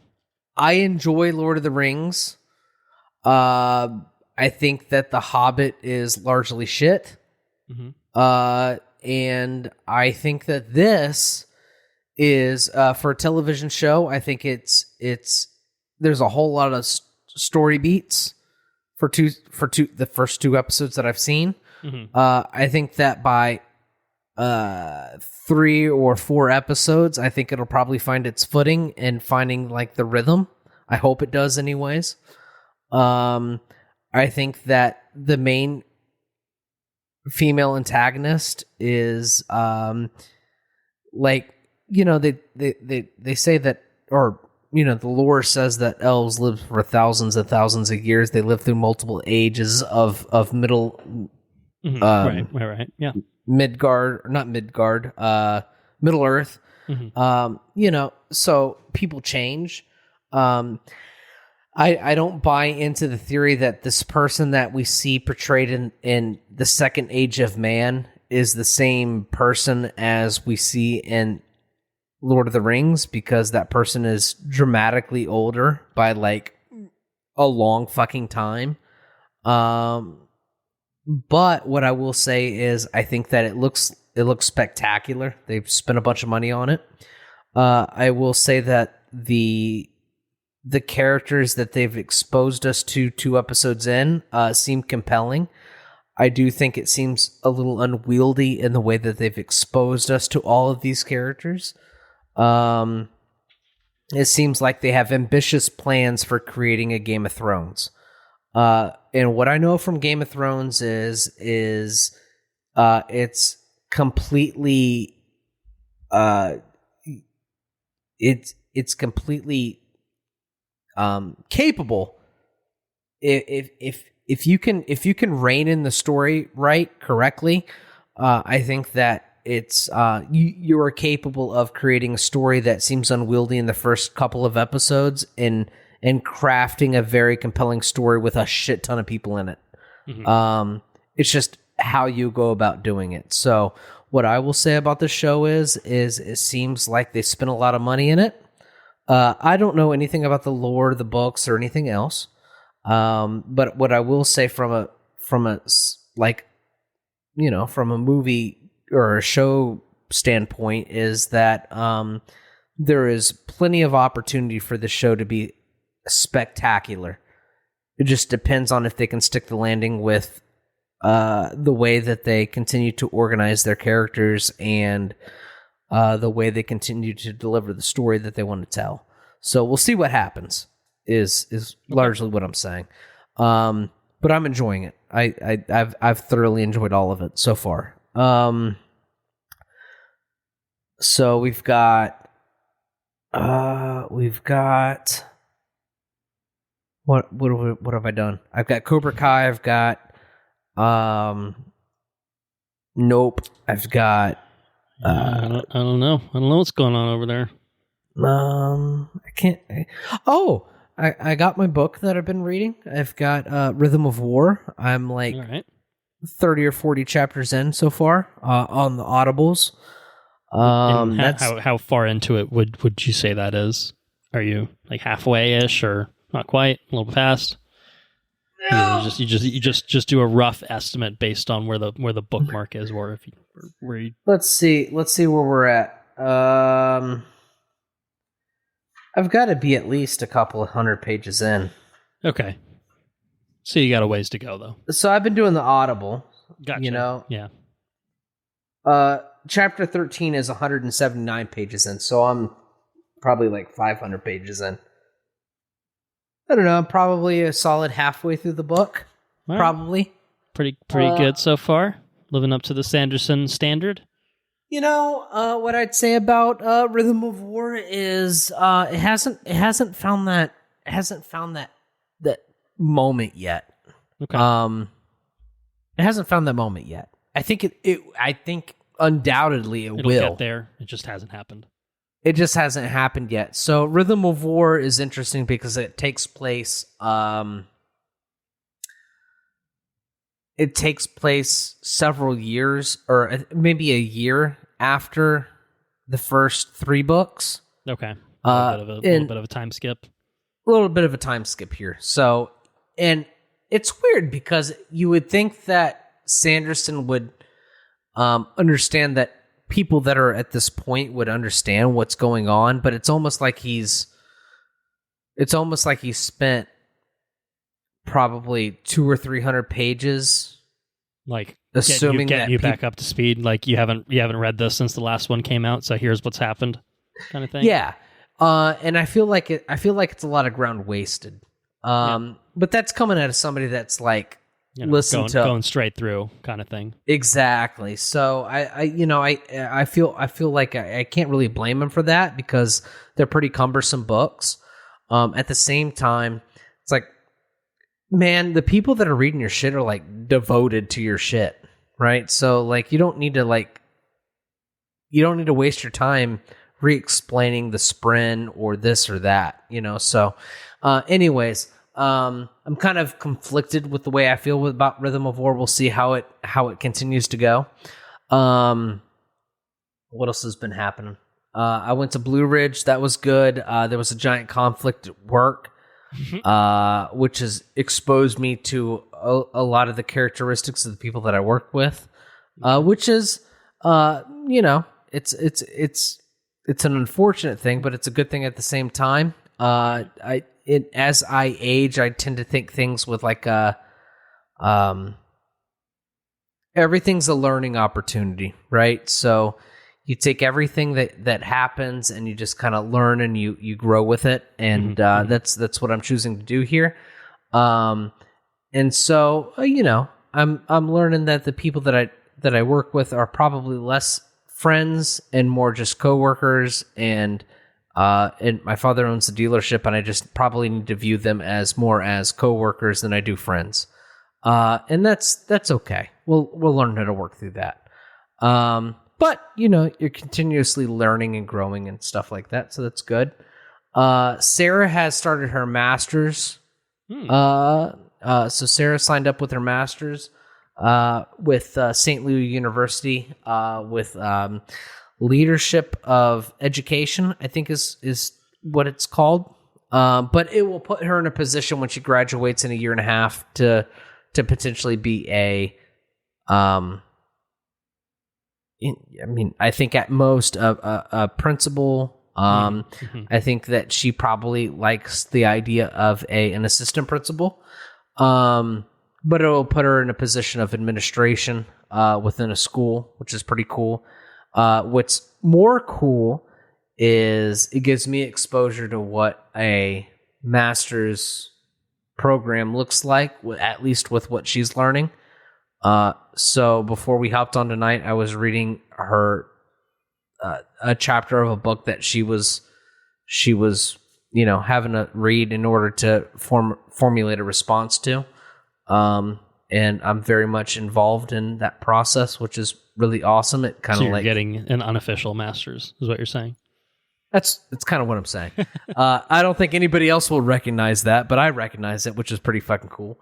So that's awesome. Sarah's getting her master's and furthering her education, and I feel very happy and I feel very proud to be a part of that. You're getting married in a couple weeks, which is fucking cool. That's true. Yeah, a lot of big things popping off this year. This year's been very. It's been a very exciting year. An eventful year. Yeah, for sure. And aside from that, I think that's it. You got anything? Have you been doing anything, dude? I've got a few things. I mean, obviously, a lot of it's spending a lot of time prepping for the wedding, but I'll save that for last before we sign off. I watched a couple things. First thing I watched is a relatively new film by the name of Bullet Train, which I say relatively new. Still came out a month ago. It's fun. It's a fun kind of romp sort of movie with a pretty charming and fun set of characters. It's not like super similar, but it gives me vibes of Smokin' Aces in the sense that it's just like very over the top, and it's like that's recognizable cool. Actors just like having fun, like that sort of thing. And this one's pretty much confined to a single set, which is the Bullet Train, obviously. For the most part, there's a couple platforms in it, and it does go a little bit beyond that here and there, but that's kind of where the bulk of it takes place. And, it's a little zany all over the place in terms of where it goes. It brings in a lot of characters, and, that's fun. I wouldn't say it's amazing. I wouldn't say it's great, but I had a good time with it. I'd say it's probably somewhere around a totally fine to yes kind of movie, probably somewhere in between. Enough that I saw it in theaters with Anna. We both had a pretty enjoyable time, and I haven't thought a lot. I mean, it's a simple movie. It's a simple movie of, you've got to get the thing and get away with it. But it's enjoyable, and like sometimes that's okay. Sometimes you just want to turn your brain off and have something that's just something like that. So it kind of hit the mark for what I think I expected it to be. Brad Pitt is just he's just awesome. So I watched that. I've read the book and watched the film of Harry Potter and the Prisoner of Azkaban. Book is great. of my reread thus far, I'd say Prisoner of Azkaban is without a doubt the best book of the first three. No questions asked. Just really fucking cool. The stuff with Sirius and just introduces a lot of cool elements with Sirius, with Lupin. Just really interesting characters that Lupin. Lupin. He's the werewolf. Is that Lopen like in Stormlight? Lupin. Ah, fuck that guy. He's not the real Lupin. Yeah, I guess not. Yeah, he's not Lupin. He's Lupin. Totally different. But yeah, I Prisoner, I think, is just a really, really great book, and the way that it all kind of comes together with the Time Turner stuff in the end is just very, very interesting, somewhat world breaking, but we don't worry about it too much. But it's very fun. And it's just you could tell that Joe's writing is kind of getting better, and obviously she's, as the characters are growing up, the style and the tone of the writing is growing up a little bit, so slightly, and it kind of does with each book. But Prisoner, I think, is kind of where it turns from, this is a kid's book that's pretty basic, where every chapter is a little adventure, into this is all building to something, and you talk about like the Sanderson moment kind of thing. This one has that, where like, the resolution of everything is like this one big sequence that plays out, and then because they do a time travel thing, it plays out again from a different perspective, and like that's the moment. Like it's 75 pages or whatever, and it's just really fucking well done. So book's very good. The movie is good too, but it's got some weird shit in it. It's directed by Alfonso Cuarón, who's a fantastic director, very talented, but someone who clearly doesn't give too much of a shit about the rules of the Harry Potter universe. And it's something you don't really notice if you just watch the movie straight through, because they all break the internal logic all over the place. But when you come directly from reading the book to watching the movie, you obviously notice where the cuts happen. You notice where they change things around and squeeze things and, and flip them around and simplify them, blah, blah, blah. But this is the one where like they added shit, and some of it's fun. It's fun additions, but this is the one where it's just like, we're just making a movie, and like we're doing things because they're stylish, not because they make internal logical sense within this universe. So, there's a whole bit about Harry Potter not being able to do magic outside of school, and the film opens with him doing magic outside of school, and there's no mention of it whatsoever. No repercussions. Just he's just fine. He's good. He's Harry Potter. He's got special treatment, so he's good. But it's still a fun, I think, overall enjoyable film. Gary Oldman's a good casting as Sirius, and yeah. Dan Radcliffe has some bad moments in it. I'm not going to make fun of kids, but some of them had to learn their acting chops as they grew up. And Dan, fortunately, he's a pretty good actor. He just wasn't amazing when he was 14 or whatever he was when he was filming it. He's fine for most of it though. All right. So last thing that I've done. I felt really dumb because I went back, I opened up Steam for the first time in a long time, and I looked, and my Inscryption game said I hadn't played it since like June 12th. And so I booted it up like 2 days ago, put 30 minutes in, and they beat the game. So I'm like, God damn it, I just spent a few months, and if I just played a little bit longer, I would have beaten it months and months ago. Fantastic game. It is officially working, like it has compatibility, like official compatibility with Mac stuff at this point. If that's of interest to you, I know you played it before it had the official, version. I think you had some sort of way to play it and work around it. But if you're interested in going back into it and really doing a deep dive on Inscryption, I highly recommend it. We talked about it probably in June, but it goes well beyond the initial setup of the game, where it's, it's a roguelite, like a deck building kind of game. It gets pretty wonky and out there. That card game. Yeah, it's the card game. It starts there, and I think that's all really fun and really interesting. And there's the puzzly aspects of exploring the cabin. But when you beat Leshy, then the game kind of opens up in a different way, in a really interesting way. Still retaining aspects of like the deck building stuff that's always prevalent through it, but the story itself develops in really interesting ways. And just the gameplay evolves in really unique, different ways too, that made for a really, really compelling game experience overall. So I highly recommend Inscryption. It's on PC and Mac now, so check it out. think it was only $20. Might be on sale every now and then too. So definitely a highly recommended game for me. And I'm glad I at least carved out the time to finish it. All right, so that's what I've been up to.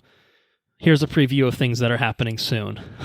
I'm getting married soon. And that is happening about a week and a half from when we're recording. And we're doing it up in New York and in Schenectady, close to Albany. And that's where Anna's parents are from, where they live. So that's the occasion for going up there. Mr. Andrew Meadows will find himself flying up there before long. We'll be joined by Enrique and many other previous guests of the podcast, I'm sure. Bruce Brown, frequent contributor to the Listener's Corner, will be there. It'll be a whole big shebang, and honestly, it'll be mostly Anna's family because she's got a lot of family and she's close with most of them. So it's going to be a bit of a one-sided affair, and we'll have some law school friends as well. They'll be mutual friends for us. But it should be a nice, like 100-ish kind of people kind of wedding, which is big enough for us, not too big to feel overwhelming, but obviously it's still a lot of work. Oh, there's a lot of fucking people. There's a lot of work that goes into making that happen, and Anna's taken on a lot of that. But certainly, as of late, I've been trying to assist in any way that I can.